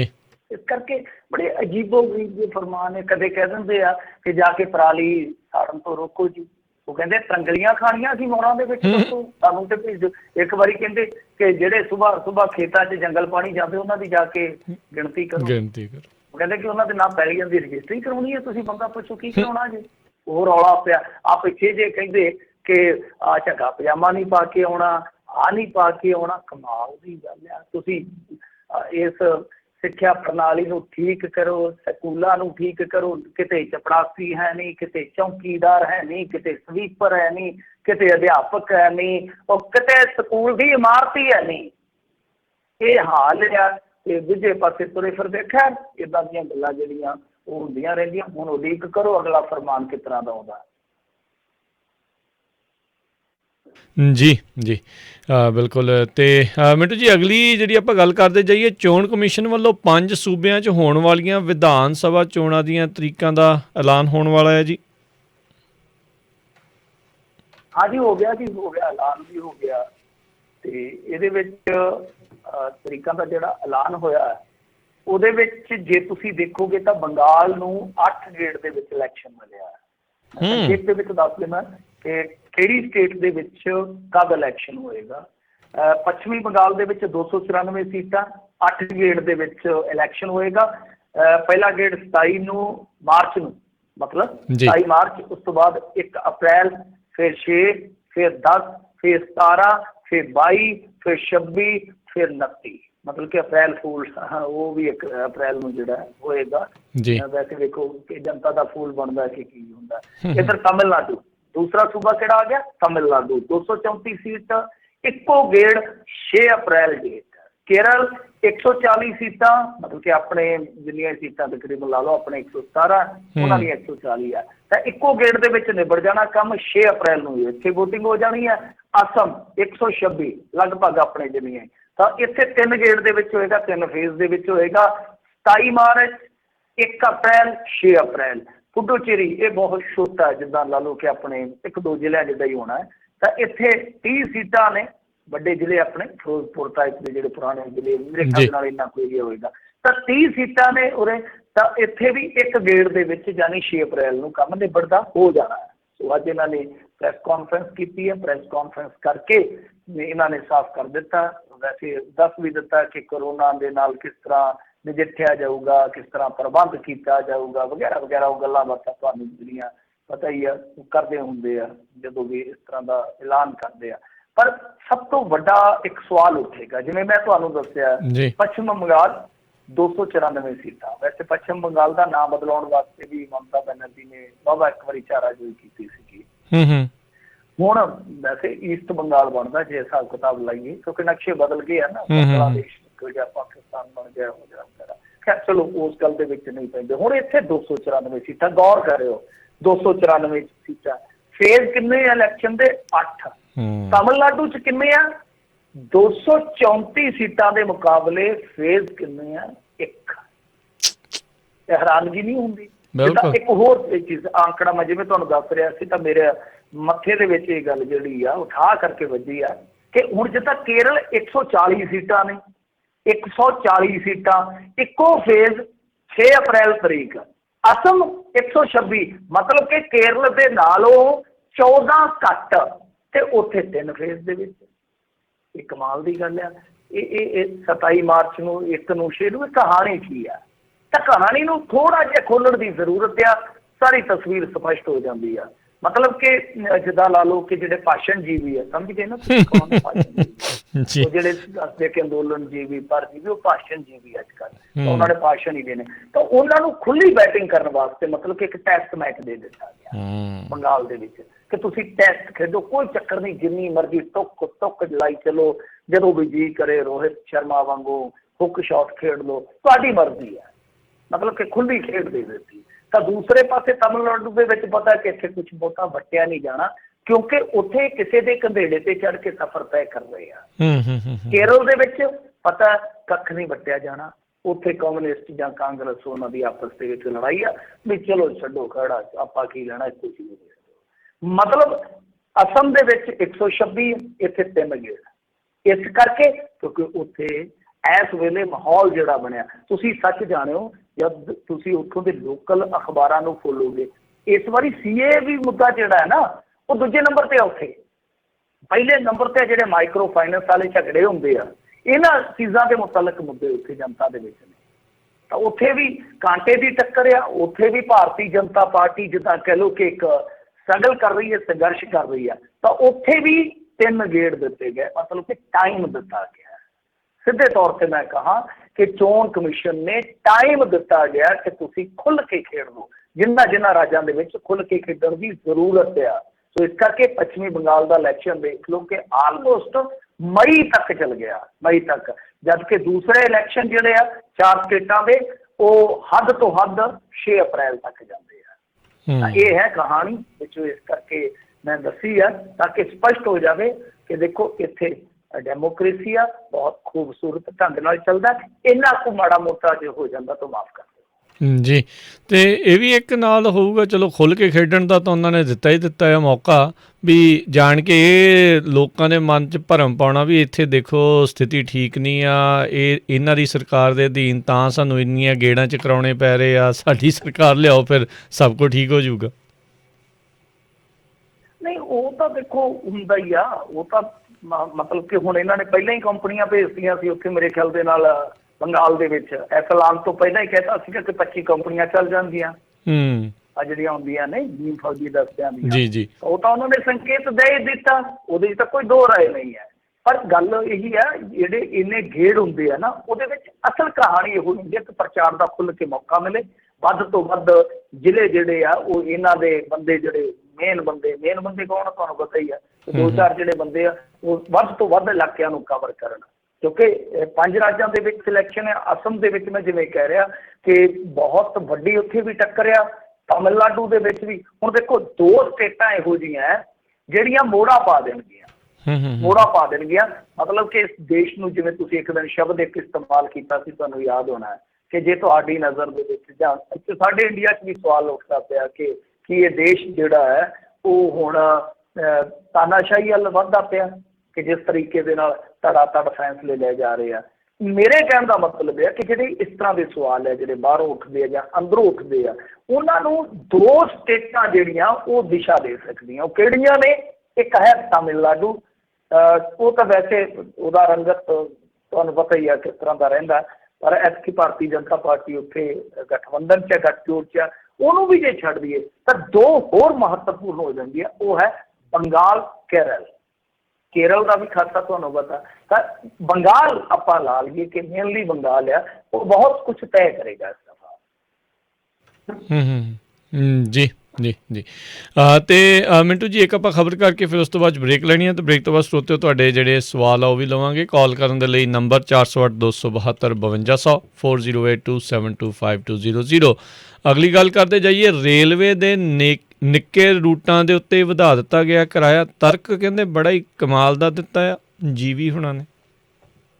ਆਹੋ ਜੀ, ਹਾਂਜੀ, ਮਤਲਬ ਕਿ ਅੰਮ੍ਰਿਤਸਰ ਤੋਂ ਪਠਾਨਕੋਟ ਦਾ ਪਹਿਲਾਂ ਕਿਰਾਇਆ ਜਿਹੜਾ ਲੱਗਦਾ ਸੀ 25 ਰੁਪਏ ਸੀ, ਤੇ ਹੁਣ ਉਹ ਵੱਧ ਕੇ 55 ਰੁਪਏ ਹੋ ਗਿਆ। ਜਲੰਧਰ ਤੋਂ ਫਿਰੋਜ਼ਪੁਰ ਦਾ ਲੱਗਦਾ ਸੀਗਾ ਜਿਹੜਾ DMU ਦਾ ਕਿਰਾਇਆ, ਉਹ 30 ਰੁਪਏ ਤੋਂ ਵੱਧ ਕੇ 60 ਰੁਪਏ ਹੋ ਗਿਆ, ਮਤਲਬ ਕਿ ਦੁੱਗਣਾ ਜੀ। ਹੁਣ ਰੌਲਾ ਕੀ ਹੈ, ਮਤਲਬ ਕਿ ਛੋਟੇ ਰੂਟ, ਇਹ ਤੁਸੀਂ ਸਮਝ ਹੀ ਗਏ ਨਾ, ਫਿਰੋਜ਼ਪੁਰ ਤੋਂ ਜਲੰਧਰ ਕੋਈ ਬਹੁਤਾ ਦੂਰ ਨਹੀਂ ਹੈ ਰੇਲ ਰੂਟ ਦੇ ਹਿਸਾਬ ਦੇ ਨਾਲ। ਅੰਮ੍ਰਿਤਸਰੋਂ ਪਠਾਨਕੋਟ ਤੁਹਾਨੂੰ ਪਤਾ ਹੀ ਬਹੁਤੀ ਦੂਰ ਨਹੀਂ ਹੈ, ਤਾਂ ਰੇਟ ਜਿਹੜਾ ਹੈ, ਭਾੜਾ ਜਿਹੜਾ ਉਹ ਵਧਾ ਦਿੱਤਾ ਗਿਆ। ਰੇਲਵੇ ਪਤਾ ਕੀ ਕਹਿੰਦਾ, ਰੇਲਵੇ ਕਹਿੰਦਾ ਹੈ ਕਰੋਨਾ ਫੇਰ ਆ ਰਿਹਾ, ਲੋਕ ਐਵੇਂ ਵਾਹਿਯਾਤ ਵਾਫਰ ਯਾਤਰਾ ਨਾ ਕਰਨ, ਐਵੇਂ ਨਾ ਚੜੇ ਫਿਰਨ। ਮਤਲਬ ਕਿ ਵੀ ਐਵੇਂ ਕਈਆਂ ਨੂੰ ਸ਼ੌਂਕ ਹੁੰਦਾ ਨਾ ਕਿ ਢੋਲਕੀ ਤੇ ਜਾ ਕੇ ਸੁਣਦੇ ਆ ਪਰਦੇਸੀ ਜਾਣਾ ਨਹੀਂ, ਵੀ ਉਹ ਗਾਣਾ ਸੁਣ ਕੇ ਹੀ ਆ ਜਾਂਦੇ ਆ, ਰੇਲ 'ਚ ਚੜ੍ਹਦੇ ਆ, ਦੂਜੇ ਸ਼ਹਿਰ 'ਚ ਮੁੜਾਵਾਂਗੇ ਗਾਣਾ ਸੁਣ ਕੇ। ਲੋਕ ਵਿਹਲੇ ਆ ਵਿਚਾਰੇ, ਲੋਕਾਂ ਕੋਲ ਕੋਈ ਕੰਮ ਤਾਂ ਹੈ ਹੀ ਨਹੀਂ ਹੈ। ਤਾਂ ਰੇਲਵੇ ਨੇ ਸੋਚਿਆ ਕਿ ਆਪਾਂ ਇਹ ਲੋਕ ਨਹੀਂ ਮਰਨਦੇ ਨੇ ਕਰੋਨਾ ਦੇ ਨਾਲ, ਇਹਨਾਂ ਨੂੰ ਬਚਾਉਣਾ, ਆਪਾਂ ਭਾੜਾ ਵਧਾ ਦਿੰਦੇ ਆ। ਖੁਦ ਰੇਲਵੇ ਕਹਿ ਰਿਹਾ, ਮੈਂ ਨਹੀਂ ਕਹਿ ਰਿਹਾ ਸਾਹਿਬ, ਉਹ ਸੋਚ ਰਹੇ ਆ, ਕਹਿੰਦੇ ਕਿ ਅਸੀਂ ਇਸ ਕਰਕੇ ਵਧਾਇਆ ਵਾ ਕਿ COVID-19 ਫੇਰ ਸਿਰ ਚੁੱਕਦਾ ਪਿਆ, ਲੋਕ ਘਰਾਂ 'ਚ ਰਹਿਣ, ਬਹੁਤਾ ਸਫ਼ਰ ਨਾ ਕਰਨ, ਫਜ਼ੂਲ ਖਰਚੀ ਨਾ ਕਰਨ, ਆਪਾਂ ਇਸ ਕਰਕੇ ਕਿਰਾਇਆ ਹੀ ਵਧਾ ਦਿੱਤਾ ਹੈ। ਇਹਦਾ ਮਤਲਬ ਹੋਰ ਵੀ ਨਿਕਲਦਾ ਫਿਰ ਇਹ ਵੀ ਹੈ ਕਿ ਪੈਟਰੋਲ ਡੀਜ਼ਲ ਇਹਨਾਂ ਨੇ ਸ਼ਾਇਦ ਇਸ ਲਈ ਮਹਿੰਗਾ ਕੀਤਾ ਕਿ ਬਿਨਾਂ ਮਤਲਬ ਰੋਡ 'ਤੇ ਨਾ ਜਾਣ ਲੋਕ, ਸੜਕਾਂ 'ਤੇ ਭੀੜ ਨਾ ਹੋਵੇ, ਟ੍ਰੈਫਿਕ ਘੱਟ ਰਵੇ, ਐਕਸੀਡੈਂਟ ਘੱਟਣ, ਜਾਨਾਂ ਘੱਟ ਜਾਣ। LPG ਇਸ ਕਰਕੇ ਵਧਾ ਦਿੱਤੀ ਗੈਸ, ਮੇਰੇ ਖਿਆਲ ਦੇ ਨਾਲ ਮੇਰੀ ਘਰ ਦੀ ਨੇ ਕੱਲ੍ਹ ਪਰਸੋਂ ਹੀ ਲਿਆ ਸਿਲੰਡਰ ਜੀ, ਦੱਸਦੀ ਸੀਗੀ ਕਿ ਆਕਸੀਜਨ ਵਾਲਾ ਸਿਲੰਡਰ ਲਗਾਉਣ ਵਾਲੀ ਗੱਲ ਹੋ ਜਾਂਦੀ ਹੈ ਜਦੋਂ ਪੈਸੇ ਦੇਈਏ, ਇੰਨਾ ਬੁਰਾ ਹਾਲ ਆ।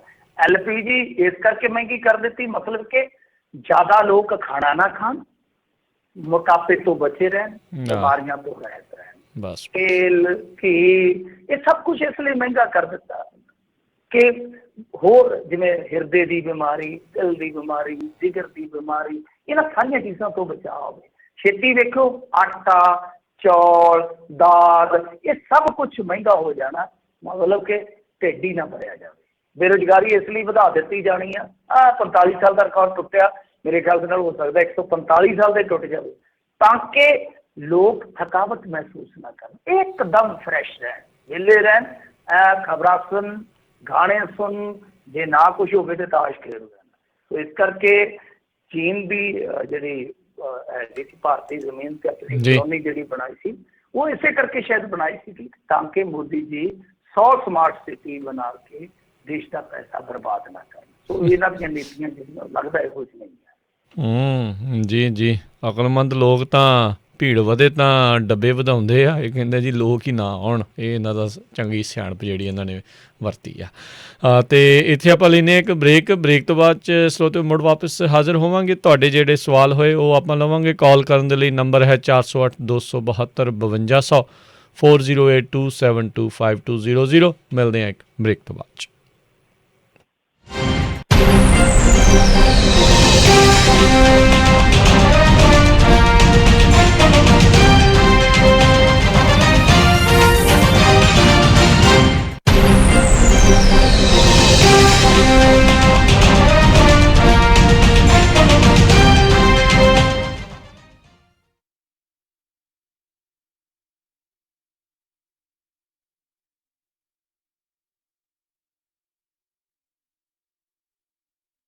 Medical 401k plan, pension plan ਆਦਿ ਸੁਵਿਧਾਵਾਂ ਦਿੰਦੇ ਹਨ। ਡਰਾਈਵਰ ਮਹੀਨੇ ਦੇ 6 ਤੋਂ 7000 ਡਾਲਰ ਕਮਾ ਸਕਦੇ ਹਨ। ਵੀਕਲੀ ਪੇ ਡਾਇਰੈਕਟ ਡਿਪੋਜ਼ਿਟ ਹੋਵੇਗੀ। 80% ਹੁੱਕ ਐਂਡ ਡ੍ਰੌਪ ਲੋਡ ਹਨ। ਸਟਾਕਟਨ ਤੋਂ ਫੀਨਿਕਸ ਐਰੀਜ਼ੋਨਾ ਦੇ ਡੈਡੀਕੇਟਡ ਲੋਡ ਹਨ। LA ਤੋਂ ਟੈਕਸਸ ਦੇ ਲੋਡਾਂ ਲਈ ਵੀ ਡਰਾਈਵਰ ਦੀ ਜ਼ਰੂਰਤ ਹੈ। ਇਹਨਾਂ ਨੂੰ ਟੀਮ ਡਰਾਈਵਰਸ ਵੀ ਚਾਹੀਦੇ ਹਨ। 60 ਤੋਂ 65 ਸੈਂਟ ਪਰ ਮਾਈਲ ਮਿਲਣਗੇ। ਵੀਕਲੀ ਚੈੱਕ ਡਾਇਰੈਕਟ ਡਿਪੋਜ਼ਿਟ ਹੋਵੇਗੀ। ਹੋਰ ਜਾਣਕਾਰੀ ਲਈ ਕਾਲ 53078825 0588 530 788 2588 ਜਾਂ 559 660 2201 5596602201। ਟੈਕਸ ਫਾਈਲ ਕਰਨ ਦਾ ਸਮਾਂ ਆ ਚੁੱਕਾ ਹੈ। ਜੇਕਰ ਤੁਸੀਂ ਵੀ ਇੰਡੀਵਿਜੂਅਲ ਕੰਪਨੀ LLC ਦਾ ਟੈਕਸ ਫਾਈਲ ਕਰਨਾ ਚਾਹੁੰਦੇ ਹੋ ਤਾਂ ਸੰਪਰਕ ਕਰੋ ਸੀਮਾ ਕੌਰ ਨੂੰ, ਜਿਨ੍ਹਾਂ ਨੂੰ ਕਈ ਸਾਲਾਂ ਦਾ ਇਨਕਮ ਟੈਕਸ ਦਾ ਤਜਰਬਾ ਹੈ। ਹੋਰ ਜਾਣਕਾਰੀ ਲਈ ਕਾਲ ਕਰ ਸਕਦੇ ਹੋ A1 income tax services INC ਨੂੰ 559 515 6330 559 515 6330 559 321 4175। ਤੁਸੀਂ ਆਪਣੇ ਡਾਕੂਮੈਂਟ ਈਮੇਲ ਵੀ ਕਰ ਸਕਦੇ ਹੋ। Address 2540 west Shaw lane suite 109 Fresno.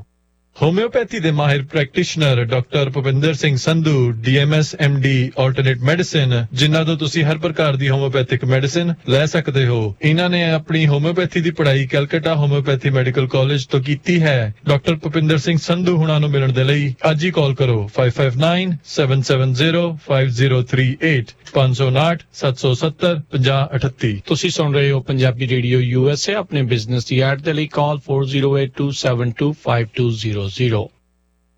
ਜੇਕਰ ਤੁਹਾਡੀ 30 ਸਾਲ ਦੀ ਮਾਰਗੇਜ ਦਾ ਇੰਟਰਸਟ ਰੇਟ 3% ਤੋਂ ਵੱਧ ਹੈ, ਜਾਂ ਤੁਸੀਂ ਪ੍ਰਾਈਵੇਟ ਮਾਰਗੇਜ ਇੰਸ਼ੋਰੈਂਸ ਪੇ ਕਰ ਰਹੇ ਹੋ, ਜਾਂ ਫਿਰ ਡੈਬਿਟ ਕੰਸੋਲੀਡੇਟ ਕਰਕੇ ਕਿਸ਼ਤ ਛੋਟੀ ਕਰਨੀ ਹੈ, ਜਾਂ ਕੈਸ਼ ਆਊਟ ਕਰਨਾ ਚਾਹੁੰਦੇ ਹੋ, ਤਾਂ ਅੱਜ ਹੀ all time realty and mortgage ਦੇ ਓਨਰ ਅਤੇ ਬ੍ਰੋਕਰ ਸਰਦਾਰ ਅਮਨਜੋਤ ਸਿੰਘ ਹੁੰਦਲ ਨੂੰ ਕਾਲ ਕਰੋ ਅਤੇ ਆਪਣਾ ਲੋਨ ਰੀਫਾਈਨਾਂਸ ਕਰਾ ਲਵੋ। ਇੰਟਰਸਟ ਰੇਟ ਹੁਣ ਬਹੁਤ ਹੀ ਘੱਟ ਹੋਏ ਹਨ, ਇਸ ਦਾ ਫਾਇਦਾ ਲਵੋ। ਵੇਖਿਓ ਕਿਤੇ ਮੌਕਾ ਖੁੰਝ ਨਾ ਜਾਵੇ। ਜੇਕਰ ਤੁਸੀਂ ਬਿਲਡਰ ਕੋਲੋਂ ਨਵਾਂ ਘਰ ਖਰੀਦਣਾ ਹੈ ਅਤੇ 50% ਬ੍ਰੋਕਰ ਕਮਿਸ਼ਨ ਵਾਪਸ ਲੈਣਾ ਚਾਹੁੰਦੇ ਹੋ, ਤਾਂ ਪਹਿਲੀ ਵਾਰ ਘਰ ਵੇਖਣ ਜਾਣ ਸਮੇਂ ਸਰਦਾਰ ਅਮਨਜੋਤ ਸਿੰਘ ਹੁੰਦਲ ਨੂੰ ਆਪਣੇ ਨਾਲ ਲੈ ਕੇ ਜਾਵੋ। ਬਿਲਡਰ ਰਜਿਸਟ੍ਰੇਸ਼ਨ ਫਾਰਮ ਵਿੱਚ ਉਹਨਾਂ ਦਾ ਨਾਮ ਆਪਣੇ ਏਜੰਟ ਦੇ ਤੌਰ ਤੇ ਭਰਨਾ ਨਾ ਭੁੱਲਣਾ। ਸਰਦਾਰ ਹੁੰਦਲ ਬਿਲਡਰ ਵੱਲੋਂ ਉਹਨਾਂ ਨੂੰ ਮਿਲੇ ਕਮਿਸ਼ਨ ਵਿੱਚੋਂ 50% ਤੁਹਾਨੂੰ ਦੇ ਦੇਣਗੇ। ਨਵਾਂ ਘਰ ਬੁੱਕ ਕਰਨ, ਹੋਮ ਲੋਨ ਜਾਂ ਫਿਰ ਰੀਫਾਈਨਾਂਸ ਕਰਵਾਉਣ ਲਈ ਕਾਲ ਕਰ ਸਕਦੇ ਹੋ 5593559464 ਜਾਂ ਫਿਰ 2099186464। DRE number 01839828, NMLS ID 162808. All loans approval are subject to lender underwriting.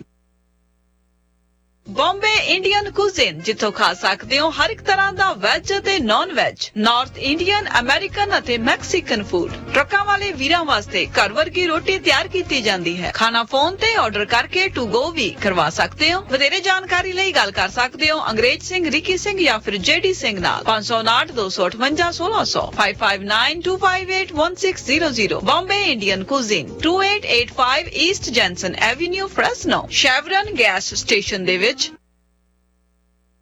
ਇਸ ਸਾਲ ਓਬਾਮਾ ਕੇਅਰ ਦੀਆਂ ਰੀਨਿਊਅਲਸ ਅਤੇ ਨਵੀਆਂ ਐਪਲੀਕੇਸ਼ਨਸ ਦਾ ਸਮਾਂ ਆ ਚੁੱਕਾ ਹੈ। ਅੱਜ ਹੀ ਆਪਣੀ ਓਬਾਮਾ ਕੇਅਰ ਕਵਰਡ ਕੈਲੀਫੋਰਨੀਆ ਨੂੰ ਰੀਨਿਊ ਕਰਾਉਣ ਦੇ ਲਈ ਨਵੀਂ ਐਪਲੀਕੇਸ਼ਨ ਭਰਨ ਦੇ ਲਈ ਕਾਲ ਕਰੋ Khalsa insurance agency 4082722500। Covered California ਦੇ ਸ਼ੁਰੂਆਤ ਤੋਂ ਲੈ ਕੇ ਹੁਣ ਤੱਕ ਹਜ਼ਾਰਾਂ ਹੀ ਕਸਟਮਰਸ ਦੀ ਮਦਦ ਕਰ ਚੁੱਕੇ ਹਨ। Call Khalsa insurance agency 4082722500।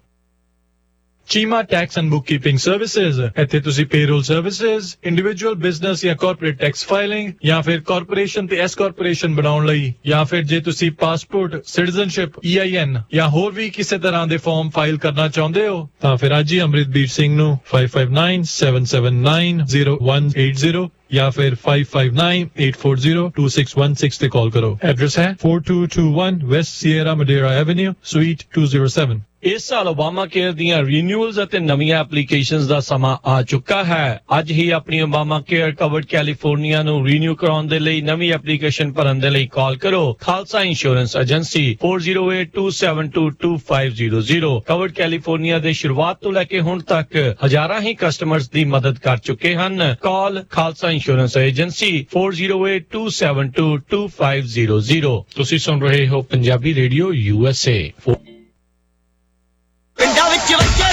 ਸਤਿ ਸ਼੍ਰੀ ਅਕਾਲ ਜੀ ਸਾਰਿਆਂ ਨੂੰ, ਮੈਂ ਦਲਜੀਤ ਸਿੰਘ ਦੁਸਾਂਝ ਤੇ ਤੁਸੀਂ ਸੁਣ ਰਹੇ ਹੋ ਪੰਜਾਬੀ ਰੇਡੀਓ USA।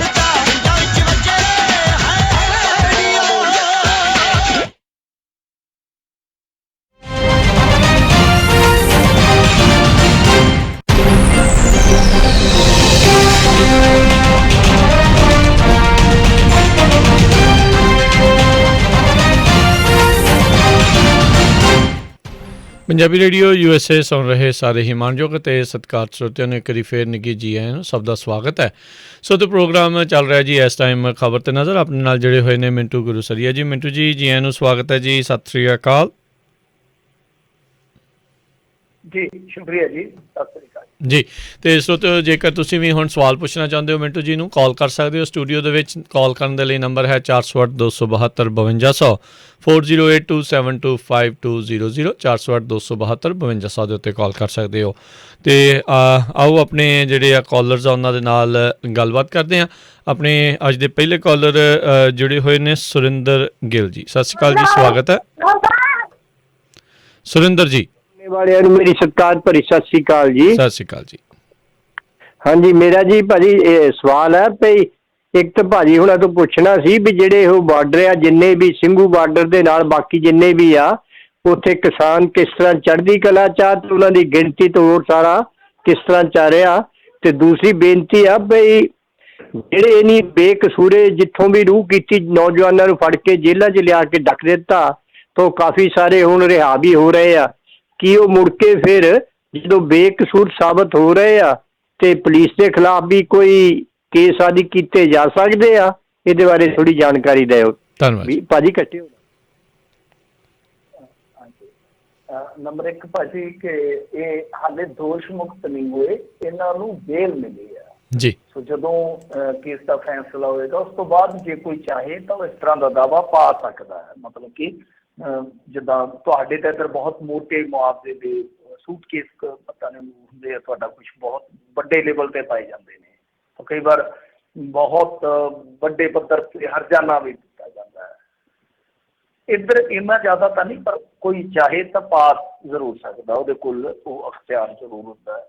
ਤੇ ਦੂਜੀ ਗੱਲ ਜਿਹੜੀ ਤੁਸੀਂ ਆਖੀ ਆ, ਬਿਲਕੁਲ ਉੱਥੇ ਜਿਹੜੇ ਲੋਕ ਬੈਠੇ ਆ ਜਦੋਂ ਉਹਨਾਂ ਦੇ ਨਾਲ ਗੱਲਬਾਤ ਕਰੀਦੀ ਆ, ਮੇਰੇ ਪਿੰਡ ਦਾ ਖੁਦ ਮੁੰਡਾ ਮੇਰੇ ਨਾਲ ਹੀ ਖੇਡਦਾ ਵਾ ਤੇ ਉਹ ਉੱਥੇ ਰਹਿ ਕੇ ਆਇਆ 8-10 ਦਿਨ। ਮੈਂ ਉਹਨੂੰ ਪੁੱਛ ਰਿਹਾ ਸੀਗਾ ਤੇ ਉਹ ਕਹਿੰਦਾ ਕਿ ਉੱਥੇ ਬਿਲਕੁਲ ਬੁਲੰਦ ਹੌਸਲੇ ਨਾਲ ਲੋਕ ਨੇ। ਮੈਂ ਉਹਨੂੰ ਪੁੱਛਿਆ ਕਿ ਲੜਾਈ ਪੜਾਈ ਜਿਹੜੀ ਆ ਚੱਲਦੀ ਆਪਸ ਦੇ ਵਿੱਚ ਆਪਣੇ ਪੰਜਾਬੀਆਂ ਦੀ, ਉਹ ਕਹਿੰਦੇ ਨਾ ਬਿਲਕੁਲ ਉੱਥੇ ਕੋਈ ਅਸਰ ਨਹੀਂ ਹੈਗਾ, ਲੋਕ ਬਸ ਇੱਕ ਨਿਸ਼ਾਨੇ ਤੇ ਕੇਂਦਰਿਤ ਨੇ।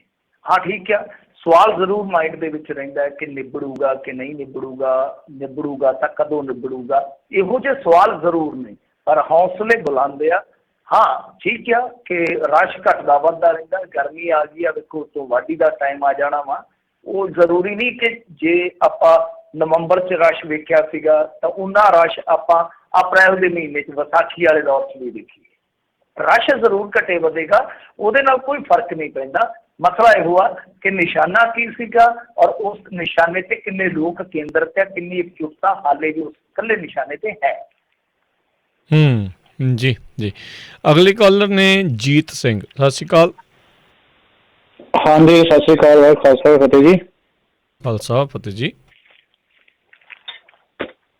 ਮੈਂ ਇੱਕ ਤਾਂ ਇਹੀ ਕਰਨਾ ਸੀ, ਅੱਜ ਕੱਲ੍ਹ ਸੋਸ਼ਲ ਮੀਡੀਆ ਦੇ ਉੱਤੇ ਇਹਨਾਂ ਦੇ ਜਿਹੜੇ ਹੈਗੇ ਆ ਲੀਡਰ, ਇਹਨਾਂ ਦੇ ਉੱਤੇ ਬੜਾ ਕਈ ਲੋਕ ਕਰਦੇ ਟਿੱਪਣੀਆਂ ਜਾਂ ਕਰੀ ਜਾਂਦੇ ਉਹ ਮਾੜਾ। ਇਹ ਐਵੇਂ ਲੋਕ ਕਈ ਹੈ ਹੀ ਇੱਦਾਂ ਦੇ, ਉਹਨਾਂ ਦੀ ਆਦਤ ਹੀ ਹੈ ਕਿ ਜਾਂ ਕੀ ਗੱਲ ਵਾਕਈ ਕੋਈ ਸੱਚਾਈ ਹੈ। ਤੇ ਦੂਜਾ ਇਹ ਪੁੱਛਣਾ ਸੀਗਾ ਵੀ ਅੱਜ ਕੱਲ੍ਹ ਇੱਥੋਂ ਜਾਣਾ ਹੋਵੇ ਇੰਡੀਆ ਨੂੰ ਤੇ ਉੱਥੇ ਏਅਰਪੋਰਟਾਂ ਦੇ ਉੱਤੇ ਕੋਈ ਸਿਚੁਏਸ਼ਨ ਕਿਹੋ ਜਿਹੀ ਆ? ਮਤਲਬ ਕਰੋਨਾ ਕਰਾਉਣ ਦੇ ਬਾਰੇ ਜਿਸ ਤਰ੍ਹਾਂ ਪਹਿਲਾਂ ਕਰਦੇ ਹੁੰਦੇ ਸੀ ਵੀ ਤੁਹਾਨੂੰ ਰੱਖਣਾ ਇੰਨੇ ਦਿਨ ਇੱਥੇ ਰੱਖਣਾ, ਇੰਨੇ ਦਿਨ ਉੱਥੇ ਰੱਖਣਾ। ਜੀ ਹਾਂਜੀ ਹਾਂਜੀ। ਨਹੀਂ ਦੇਖੋ, ਮੇਰਾ ਇੱਕ ਬਹੁਤ ਹੀ ਅਜ਼ੀਜ਼ ਯਾਨੀ ਮੇਰਾ ਖਾਸਮ ਖਾਸ ਕਹਿ ਲਓ ਪਰਿਵਾਰ ਦਾ ਮੈਂਬਰ ਆਇਆ ਇੱਥੋਂ, ਮੈਂ ਦੁਬਈ ਚੋਂ ਘੁੰਮ ਕੇ ਆਇਆ, ਵੈਸੇ ਤਾਂ ਨੌਕਰੀ ਪੇਸ਼ੇ ਵਾਲਾ। ਤਾਂ ਉਹਨੇ ਆ ਕੇ ਮੈਨੂੰ ਇੱਕ ਗੱਲ ਦੱਸੀ ਸੀ, ਵੈਸੇ ਅਸੀਂ ਸਰਚ ਦੀ ਗੱਲ ਕਰੀ ਜਾਂਦੇ ਸੀ, ਕਹਿੰਦਾ ਕਿ ਉੱਥੋਂ ਅਸੀਂ ਕਰਾ ਕੇ ਚੜ੍ਹੇ ਕਰੋਨਾ ਟੈਸਟ ਜਿਹੜਾ ਹੁੰਦਾ ਵਾ, ਤਾਂ ਕਿੰਨੇ ਕੁ ਚਿਰ ਦੀ ਫਲਾਈਟ ਹੋਣੀ ਹੈ ਮੈਨੂੰ ਪਤਾ ਨਹੀਂ ਹੈ ਇਸ ਰੂਟ ਦਾ, ਕਿਉਂਕਿ ਮੈਂ ਤੇ ਜੱਜ ਕਦੀ ਚੜਿਆ ਨਹੀਂ ਹੈ।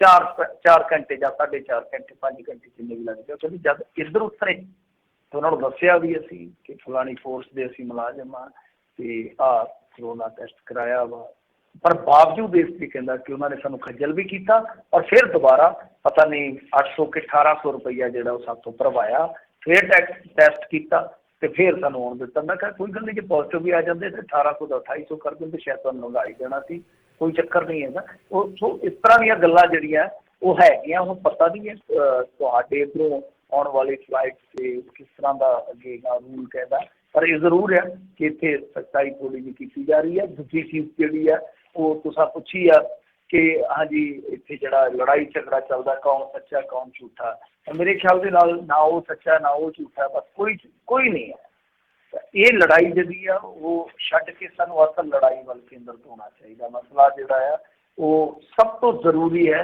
ਕਿ ਜੇ ਤੁਸੀਂ ਕਿਸੇ ਨੂੰ ਵੀ ਠੀਕ ਮੰਨਦੇ ਹੋ, ABCDEFGHI, ਜਿਹੜਾ ਮਰਜ਼ੀ ਨਾਂ ਲਾ ਲਓ ਲੀਡਰ ਦਾ, ਮੇਰੇ ਲਈ ਸਾਰੇ ਇੱਕੋ ਜਿਹੇ ਆ।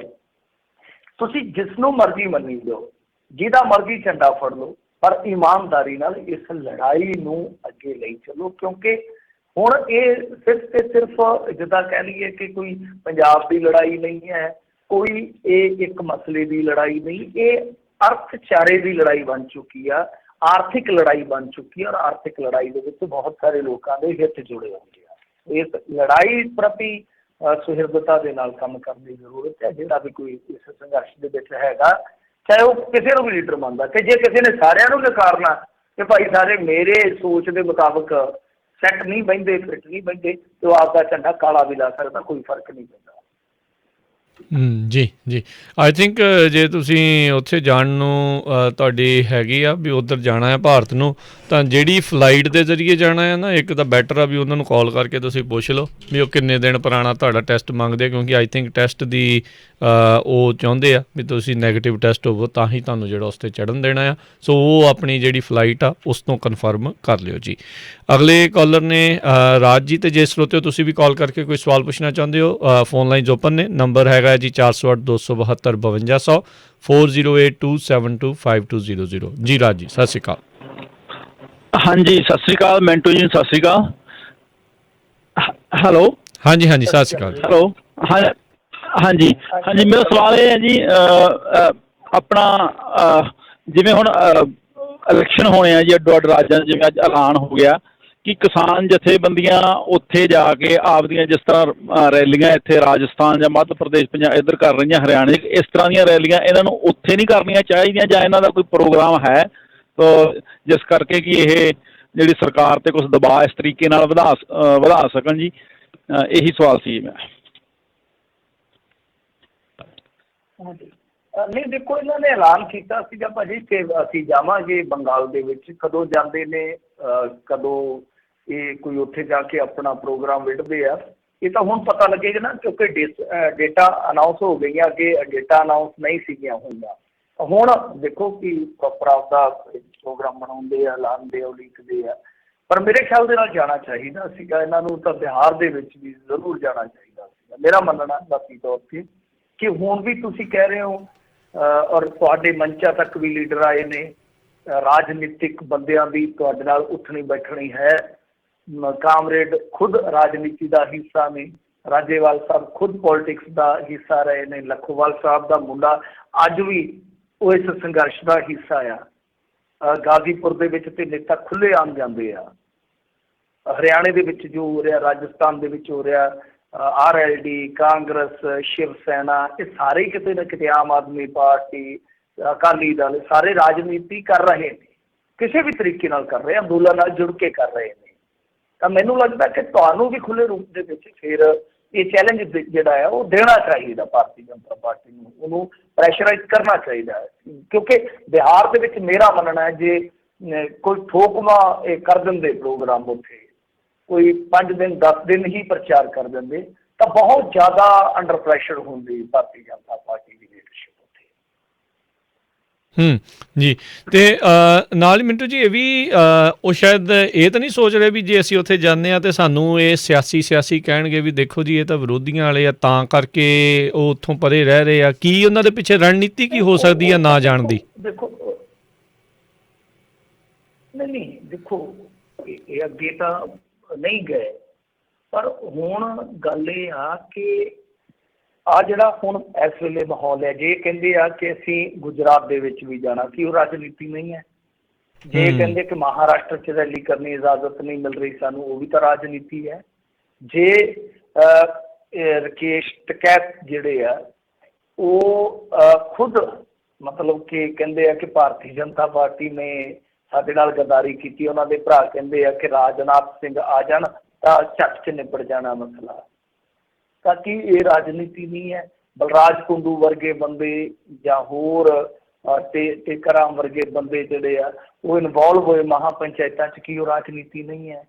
ਕਾਂਗਰਸ ਕਰ ਰਹੀ ਹੈ, ਖੁਦ ਰਹਿੰਦੀਆਂ ਮਹਾਪੰਚਾਇਤਾਂ ਕਰ ਰਹੀ ਹੈ ਕਿ ਉਹ ਰਾਜਨੀਤੀ ਨਹੀਂ ਹੈ। ਸੋ ਰਾਜਨੀਤੀ ਤਾਂ ਹੋਰ, ਮੈਂ ਕਹਿ ਰਿਹਾ ਕਿ ਇੰਡੀਆ ਦੇ ਵਿੱਚ ਕੋਈ ਐਜੂਕੇਸ਼ਨ ਜਿਹੜਾ ਬਗੈਰ ਰਾਜਨੀਤੀ ਹੋਈ ਤਾਂ ਚੱਲ ਹੀ ਨਹੀਂ ਸਕਦਾ, ਔਰ ਇੰਨਾ ਲੰਮਾ ਤੇ ਕਤਈ ਵੀ ਨਹੀਂ ਚੱਲ ਸਕਦਾ। ਤੁਸੀਂ ਯਾਦ ਕਰੋ ਜਿਹੜਾ 1974 ਦੇ ਵਿੱਚ ਵਿਦਿਆਰਥੀ ਅੰਦੋਲਨ ਸੀਗਾ, ਤਾਂ ਉਹਨੂੰ ਫਿਰ ਲੀਡ ਕਿਹਨੇ ਕੀਤਾ ਸੀ? ਆ ਕੇ ਜੇਪੀ ਦਾ ਕੀਤਾ ਸੀਗਾ ਨਾ। ਤਾਂ ਉਹ ਵੀ ਇੱਕ ਐਜੂਕੇਸ਼ਨ ਜੇ ਇਤਿਹਾਸਕ ਉਹ ਨਿਬੜਿਆ, ਉਹ ਇਸੇ ਕਰਕੇ ਸੀਗਾ ਕਿਉਂਕਿ ਬਾਅਦ ਦੇ ਵਿੱਚ ਉਹਦੀ ਅਗਵਾਈ ਪੋਲੀਟੀਸ਼ੀਅਨਸ ਦੇ ਹੱਥ ਆਈ। ਔਰ ਆ ਜਿਹੜੇ ਅੰਦੋਲਨ ਜੀਵੀ ਪਰਜੀਵੀ ਕਹਿੰਦੇ ਆ ਨਾ, ਇਹ ਜੀਵੀ ਵੀ ਉਹਨਾਂ ਟਾਈਮਾਂ 'ਚੋਂ ਹੀ ਨਿਕਲੇ ਸੀਗੇ। ਮਤਲਬ ਕਿ ਜਿਹੜੇ ਸਿਆਣੇ ਜੀਵੀ ਹੈ ਉਹਨਾਂ ਟਾਈਮਾਂ 'ਚੋਂ ਹੀ ਨਿਕਲੇ ਸੀਗੇ, ਉਹਨਾਂ ਐਜੂਕੇਸ਼ਨਸ ਦੇ ਵਿੱਚੋਂ ਹੀ ਨਿਕਲੇ ਸੀਗੇ। ਬਹੁਤ ਸਾਰੇ ਹੋਰ ਨੇਤਾ ਸੀਗੇ, ਅਰੁਣ ਜੇਤਲੀ, ਸੁਸ਼ੀਲ ਮੋਦੀ, ਲਾਲੂ ਪ੍ਰਸਾਦ ਯਾਦਵ, ਰਾਮ ਵਿਲਾਸ ਪਾਸਵਾਨ ਵਗੈਰਾ ਬਹੁਤ ਸਾਰੇ ਨਿਕਲੇ ਸੀਗੇ। ਤਾਂ ਰਾਜਨੀਤੀ ਦਾ ਇਤਿਹਾਸ ਹੈ ਅੰਦੋਲਨਾਂ ਦੇ ਨਾਲ। ਤਾਂ ਜਦੋਂ ਤੁਹਾਨੂੰ ਉਹ ਜੋੜਦੇ ਹੀ ਆ ਕਿ ਤੁਸੀਂ ਤਾਂ ਜੀ ਦੇਖੋ ਸਰਕਾਰ ਵਿਰੋਧੀ ਹੋ, ਤੁਸੀਂ ਦੇਸ਼ ਵਿਰੋਧੀ ਹੋ, ਫਲਾਂ ਫਲਾਂ, ਤਾਂ ਕੋਈ ਫਰਕ ਨਹੀਂ ਪੈਂਦਾ, ਕੋਈ ਫਰਕ ਨਹੀਂ ਪੈਂਦਾ। ਜੇ ਤੁਸੀਂ ਨਹੀਂ ਵੀ ਜਾਣਾ, ਸਿੱਧੇ ਤੌਰ ਤੇ ਨਹੀਂ ਜਾਣਾ, ਤਾਂ ਫਰਜ਼ ਕਰੋ ਕਿ ਉੱਥੇ ਇਹ ਨੌਜਵਾਨਾਂ ਨੂੰ ਭੇਜ ਦਿੰਦੇ ਗਰੁੱਪ ਬਣਾ ਕੇ। ਇਹਨਾਂ ਦੇ ਕੋਲ ਵਲੰਟੀਅਰ ਨੌਜਵਾਨ ਹੈਗੇ ਹੀ ਆ ਜੀ ਜੀ, ਜਿਹੜੇ ਕਿ ਕਿਸੇ ਅਹੁਦੇ ਤੇ ਨਹੀਂ, ਪ੍ਰਚਾਰ ਹੀ ਕਰਨਾ। ਕਿਸਾਨੀ ਦਾ ਪ੍ਰਚਾਰ ਤੇ ਕੋਈ ਵੀ ਕਰ ਸਕਦਾ। ਉਹਦੇ ਨਾਲ ਕੀ ਹੈ ਕਿ ਲਾਮਬੰਦੀ ਹੋਏਗੀ, ਉੱਥੇ ਜਾਗਰਤੀ ਦੀ ਇੱਕ ਲਹਿਰ ਜਿਹੜੀ ਉਹਦਾ ਪਸਾਰ ਹੋਏਗਾ। ਜੰਗ ਤੇ ਪਿਆਰ 'ਚ ਕਹਿੰਦੇ ਕਿ ਸਭ ਕੁਛ ਭਰਪੂਰ ਹੋਣਾ ਚਾਹੀਦਾ ਤੇ ਸਭ ਕੁਛ ਜਾਇਜ਼ ਆ। ਤਾਂ ਇੱਥੇ ਵੀ ਇੱਕ ਤਰ੍ਹਾਂ ਨਾਲ ਕਹਿ ਲਓ ਜਦੋਂ ਲੜਾਈ ਆ, ਲੜਾਈ ਦੀ ਭਰਪੂਰ ਹੋਣਾ ਚਾਹੀਦਾ ਸਭ ਕੁਛ। ਜੀ ਜੀ, ਅਗਲੇ ਕਾਲਰ ਆਪਣੇ ਨਾਲ ਜੁੜੇ ਨੇ ਜੀ, ਜਸਵਿੰਦਰ ਜੀ। ਸਤਿ ਸ਼੍ਰੀ ਅਕਾਲ। ਹਾਂਜੀ, ਸਤਿ ਸ਼੍ਰੀ ਅਕਾਲ ਜੀ। ਸਤਿ ਸ਼੍ਰੀ ਅਕਾਲ। ਮਿੰਟੂ ਜੀ, ਮੇਰਾ ਸਵਾਲ ਇਹ ਹੈ ਕਿ ਜਿੱਦਾਂ ਨਾ ਹੁਣ 3-4 ਵਾਰ ਤੋਮਰ ਦਾ ਬਿਆਨ ਆ ਚੁੱਕਾ ਤੇ ਕਿਸਾਨ ਜਥੇਬੰਦੀਆਂ ਗੱਲਬਾਤ ਕਰਨ, ਅਸੀਂ ਗੱਲਬਾਤ ਲਈ ਤਿਆਰ ਆ, ਤੇ ਉਹਦੇ ਜਵਾਬ 'ਚ ਕਿਸਾਨ ਜਥੇਬੰਦੀਆਂ ਵੱਲੋਂ ਕੋਈ ਹਾਲੇ ਹੁੰਗਾਰਾ ਵੀ ਨਹੀਂ ਭਰਿਆ, ਕੋਈ ਗੱਲ ਹੀ ਨਹੀਂ ਕੀਤੀ ਜਾ ਰਹੀ। ਮੈਨੂੰ ਇਹਦੇ ਵਿੱਚੋਂ ਏਦਾਂ ਲੱਗਦਾ ਵੀ ਇੱਧਰ ਜਿਹੜੇ ਮੈਂ ਤੁਹਾਨੂੰ ਰੋਕ ਰਿਹਾ ਇੱਕ ਸੈਕਿੰਡ। ਹਾਂਜੀ, ਇੱਕ ਸੈਕਿੰਡ ਰੋਕ ਰਿਹਾ। ਉਹ ਕਹਿ ਰਹੇ ਆ ਕਿ ਅਸੀਂ ਤੁਹਾਡੇ ਨਾਲ ਫੇਰ ਗੱਲ ਕਰਨੀ ਆ, ਪਹਿਲਾਂ ਸਾਰੇ ਬੰਦੇ ਸਾਡੇ ਰਿਹਾ ਕਰ ਜੀ। ਉਹ ਤੁਹਾਡੀ ਗੱਲ ਸਹੀ ਆ। ਮੈਂ ਉਹ ਸਭ ਤੋਂ ਪਹਿਲਾਂ ਬਿਆਨ ਪੜ੍ਹਿਆ ਹੋਇਆ ਉਦੋਂ ਦਾ, ਜਦੋਂ ਸ਼ੁਰੂ ਕੀਤੀ ਸੀ ਗੱਲ ਇਹ 3 ਹਫ਼ਤੇ ਪਹਿਲਾਂ, ਉਦੋਂ ਬਿਆਨ ਆਇਆ ਸੀ ਕਿ ਸਾਡੇ ਸਾਰੇ ਬੰਦੇ ਰਿਹਾ ਕਰੋ ਤਾਂ ਅਸੀਂ ਕੋਈ ਗੱਲਬਾਤ ਕਰਾਂਗੇ। ਇਹ ਤਾਂ ਗੱਲ ਸਹੀ ਆ ਤੇ ਕਿਉਂਕਿ ਉਹਨਾਂ ਨੇ ਉਸ ਗੱਲ ਨੂੰ ਦੁਹਰਾਇਆ ਨਹੀਂ ਕਿਸਾਨ ਜਥੇਬੰਦੀਆਂ ਨੇ। ਦੂਜੀ ਗੱਲ ਇਹਦੇ ਵਿੱਚੋਂ ਮੈਨੂੰ ਇਹ ਸਮਝ ਆਉਂਦੀ ਆ, ਤੁਸੀਂ ਸੀਲ ਦੇ ਵਿੱਚੋਂ ਤੁਸੀਂ ਦੱਸ ਕਰੈਕਟ ਕਰ ਸਕਦੇ ਆ ਵੀ 5 ਸੂਬਿਆਂ ਦੀਆਂ ਚੋਣਾਂ ਆ ਗਈਆਂ, ਉਹਨਾਂ ਵਿੱਚੋਂ ਕੁਛ 2-3 ਸੂਬੇ ਇਹੋ ਜਿਹੇ ਜਿੱਥੇ ਖੱਬੇ ਪੱਖੀ ਤੇ ਹੋਰ ਕਮਿਊਨਿਸਟ ਖਿਆਲਾਂ ਦੇ ਲੋਕ ਬਹੁਤ ਗਿਣਤੀ ਵਿੱਚ ਆ।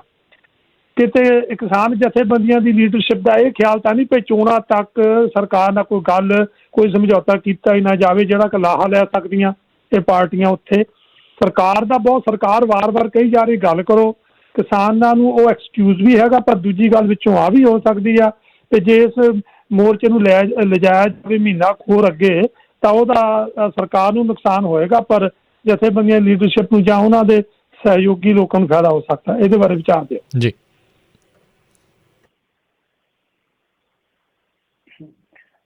ਮੇਰਾ ਤਾਂ ਇਹ ਮੰਨਣਾ ਸਰ ਕਿ ਭਾਰਤੀ ਜਨਤਾ ਪਾਰਟੀ ਦਾ ਆਲਰੇਡੀ ਨੁਕਸਾਨ ਹੋ ਚੁੱਕਾ, ਔਰ ਦੋਹਾਂ ਹੀ ਸੂਰਤਾਂ 'ਚ ਉਹਦਾ ਨੁਕਸਾਨ ਆ। ਇਹ ਲੜਾਈ ਜਿੱਤਣ ਜਾਂ ਹਾਰਨ ਨੁਕਸਾਨ। ਮਤਲਬ ਕਿ ਜੇ ਜਿੱਤਦੇ ਫਿਰ ਤਾਂ ਨੁਕਸਾਨ ਹੈ ਹੀ ਹੈ ਕਿ ਨਰਿੰਦਰ ਮੋਦੀ ਦੀ ਛਵੀ ਕਿ ਪਿੱਛੇ ਨਹੀਂ ਮੁੜਦੇ ਵਗੈਰਾ ਵਗੈਰਾ, ਜੋ ਵੀ ਉਹਨਾਂ ਬਾਰੇ ਧਾਰਨਾਵਾਂ ਘੜੀਆਂ ਗਈਆਂ ਜਾਂ ਲੋਕਾਂ ਦੇ ਮਨਾਂ ਦੇ ਵਿੱਚ ਫਿੱਟ ਕੀਤੀਆਂ ਗਈਆਂ, ਉਹ ਸਭ ਟੁੱਟ ਜਾਣਗੀਆਂ। ਉਹ ਭਰਮ ਭਰਾਂਤੀਆਂ ਸਭ ਖਤਮ ਹੋ ਜਾਣਗੀਆਂ।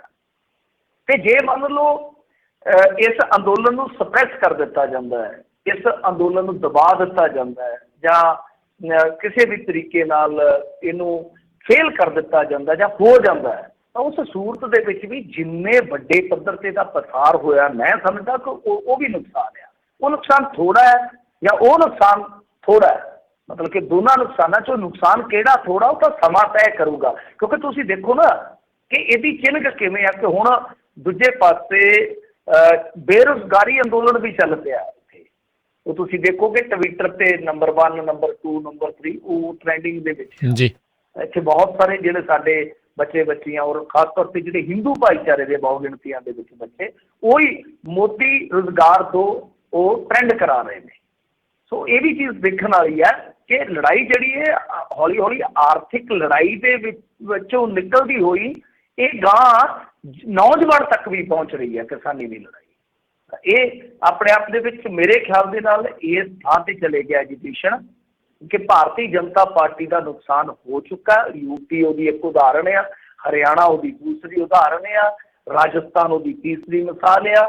ਗਾਂ ਕਿੰਨਾ ਹੁੰਦਾ ਮੈਨੂੰ ਪਤਾ ਨਹੀਂ। ਬਾਕੀ ਜਿਹੜੀ ਇਹਨਾਂ ਦੀ ਸਟ੍ਰੈਟਜੀ ਆ ਉਹ ਦੇਖੋ ਸਾਂਝੇ ਕਿਸਾਨ ਮੋਰਚੇ ਵਾਲੇ ਜਾਣਦੇ ਆ, ਮੈਨੂੰ ਨਹੀਂ ਪਤਾ ਕੀ ਆ। ਪਰ ਜਿਵੇਂ ਤੁਸੀਂ ਕਿਹਾ ਜਿਹੜੇ ਲੈਫਟ ਵਾਲੇ ਆ ਬੰਗਾਲ ਦੇ ਵਿੱਚ ਤੇ ਉਹ ਇਸ ਲੜਾਈ ਤੋਂ ਬਾਹਰ ਆ। ਹਾਂ ਇਹ ਜ਼ਰੂਰ ਆ ਕਿ ਜੇ ਮੰਨ ਲਓ ਲਾਮਬੰਦੀ ਹੁੰਦੀ ਆ ਕਿਸੇ ਪੱਖ ਤੋਂ, ਚਾਹੇ ਉਹ ਓਬੇਸੀ ਥੋੜੀ ਉੱਥੇ ਵੋਟ ਤੋੜੇਗਾ, ਵੋਟ ਕਟਵਾ ਬਣੇਗਾ, ਜਾਂ ਇਹ ਕਾਮਰੇਡ ਜਾਂ ਕਾਂਗਰਸੀ ਇਹ ਰਲ ਕੇ ਵੋਟ ਕਟੂਏ ਬਣਨਗੇ, ਤਾਂ ਕਿਸਾਨਾਂ ਦੇ ਜਾਣ ਦੇ ਨਾਲ ਇਹ ਜਿਹੜੇ ਗਰੁੱਪ ਆ ਇਹ ਬਿਲਕੁਲ ਤੁਹਾਡੀ ਗੱਲ ਸਹੀ ਹੈ ਕਿ ਇਹ ਥੋੜਾ ਬਹੁਤਾ ਫਰਕ ਪਾ ਸਕਦੇ ਆ। ਕੇਰਲ ਦੇ ਵਿੱਚ ਲੈਫਟਿਸਟ ਜਿਹੜੇ ਆ ਉਹ ਬਹੁਤ ਸਟਰੋਂਗ ਪੋਜੀਸ਼ਨ ਦੇ ਵਿੱਚ ਆ, ਇਹਦੇ 'ਚ ਕੋਈ ਸ਼ੱਕ ਨਹੀਂ। ਜੀ ਅਗਲੇ ਕਾਲਰ ਕਰਮਜੀਤ, ਸਤਿ ਸ਼੍ਰੀ ਅਕਾਲ। ਸਤਿ ਸ਼੍ਰੀ ਅਕਾਲ ਮਿੰਟੂ ਸਾਹਿਬ। ਸਵਾਲ ਮੇਰਾ ਇਹ ਸੀਗਾ ਜਿਹੜਾ ਮਤਲਬ ਨਾ ਲੱਖਾ ਸਧਾਣਾ ਰੈਲੀ ਕੀਤੀ ਹੈ ਬਠਿੰਡੇ ਵਿੱਚ, ਉਹ ਮਤਲਬ ਰੈਲੀ ਦੇ ਵਿੱਚ ਬੜਾ ਇਕੱਠ ਹੋਇਆ ਸੀਗਾ, ਤੇ ਪਰ ਮੈਨੂੰ ਤਾਂ ਕਈ ਵਾਰੀ ਇਹ ਅਫਸੋਸ ਹੁੰਦਾ ਕਿ ਜਿਹੜੇ ਸਿਆਣੇ ਬਜ਼ੁਰਗ ਆ ਜਾਂਦੇ ਆ, ਮਤਲਬ ਮੋਹਰੇ ਲੀਡਰ ਬਣ ਜਾਂਦੇ ਆ, ਚਲੋ ਵਧੀਆ ਬੰਦੇ ਆ ਸਾਰੇ, ਉਹ ਅਬਰਾਹਾ ਸਾਹਿਬ ਆ, ਰਾਜੇਣਾ ਸਾਹਿਬ ਆ, ਹੋਰ ਵੀ ਜਿਹੜੇ ਰਾਏ ਸਾਹਿਬ ਆ, ਪਰ ਇਹ ਜਦੋਂ ਕੋਈ ਇਹਨਾਂ ਨੂੰ ਸਵਾਲ ਕਰਦਾ ਕਿ ਹੁਣ ਲੱਖਾ ਸਧਾਣਾ ਜਿਹੜਾ ਉਹ ਨੌਜਵਾਨਾਂ ਦੇ ਦਿਲਾਂ 'ਚ ਬਸਿਆ, ਅਸੀਂ ਸਿਆਣੇ ਆ, ਸਾਡੇ ਦਿਲਾਂ 'ਚ ਬਸਿਆ ਹੋ, ਕਿਉਂਕਿ ਉਹ ਸੱਚੀ ਗੱਲ ਕਰਦਾ ਆ। ਉਹ ਚਾਹੁੰਦਾ ਨਹੀਂ ਕਿ ਮੈਂ ਮੰਨ ਲਓ ਕੋਈ ਵੀ ਆਪਣੀ ਅਲੱਗ ਗੱਲ ਕਰਕੇ ਮਤਲਬ ਪਾਰਟੀ ਨੂੰ ਖਰਾਬ ਕਰਾਂ ਜਾਂ ਕਿਸਾਨ ਮੋਰਚੇ ਨੂੰ ਖਰਾਬ ਕਰਾਂ।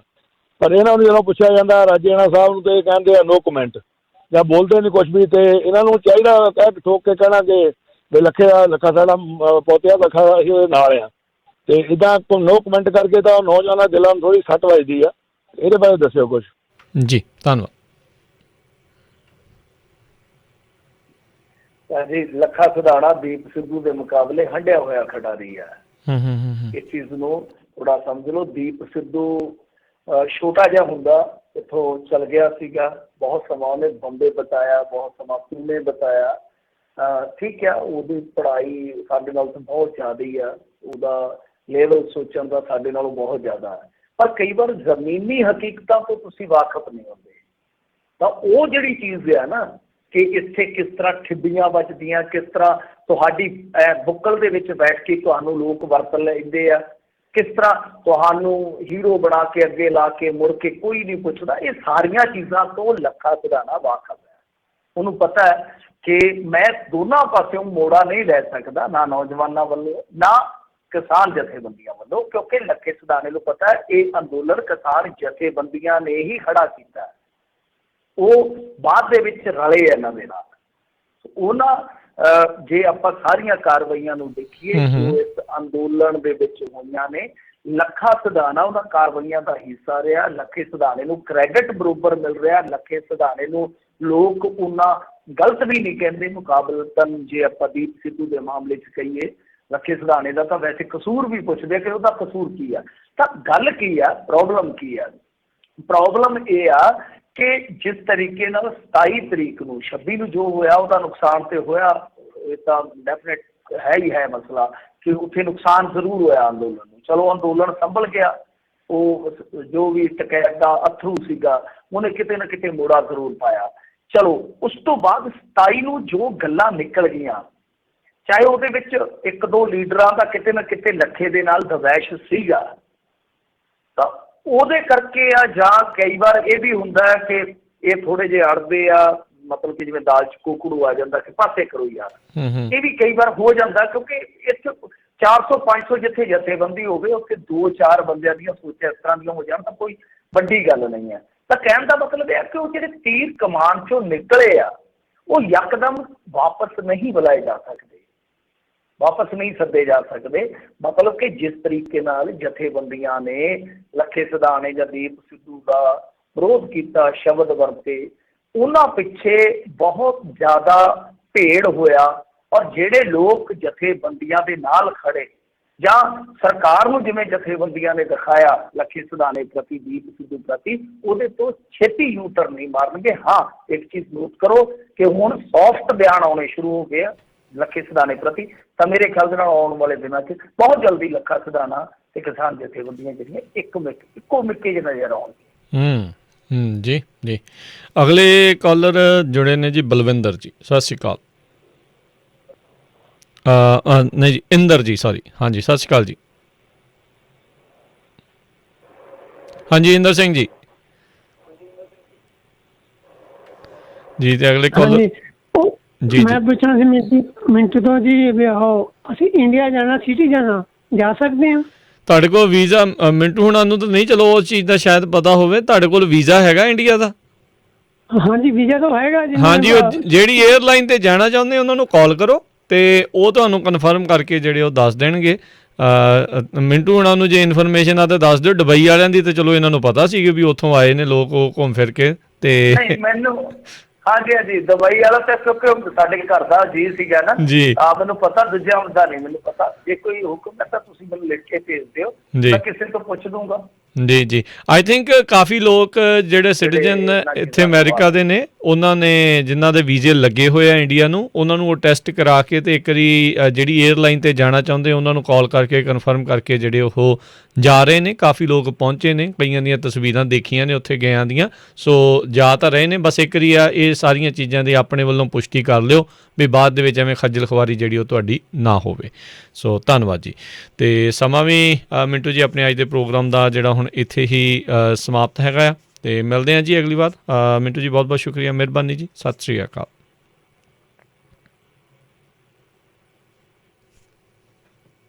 ਜੀ। ਤੇ ਇੱਥੇ ਹੀ ਜਿਹੜਾ ਸਾਡਾ ਅੱਜ ਦਾ ਪ੍ਰੋਗਰਾਮ ਸਮਾਪਤ ਹੈ। ਮਿਲਦੇ ਹਾਂ ਅਗਲੀ ਵਾਰ, ਉਦੋਂ ਤੱਕ ਲਈ ਮੇਰੇ ਵੱਲੋਂ ਵੀ ਤੁਹਾਨੂੰ ਸਭ ਨੂੰ ਪਿਆਰ ਭਰੀ ਨਿੱਘੀ ਸਤਿ ਸ਼੍ਰੀ ਅਕਾਲ। ਸੁਣਦੇ ਰਹੋ ਜੀ ਪੰਜਾਬੀ ਰੇਡੀਓ USA।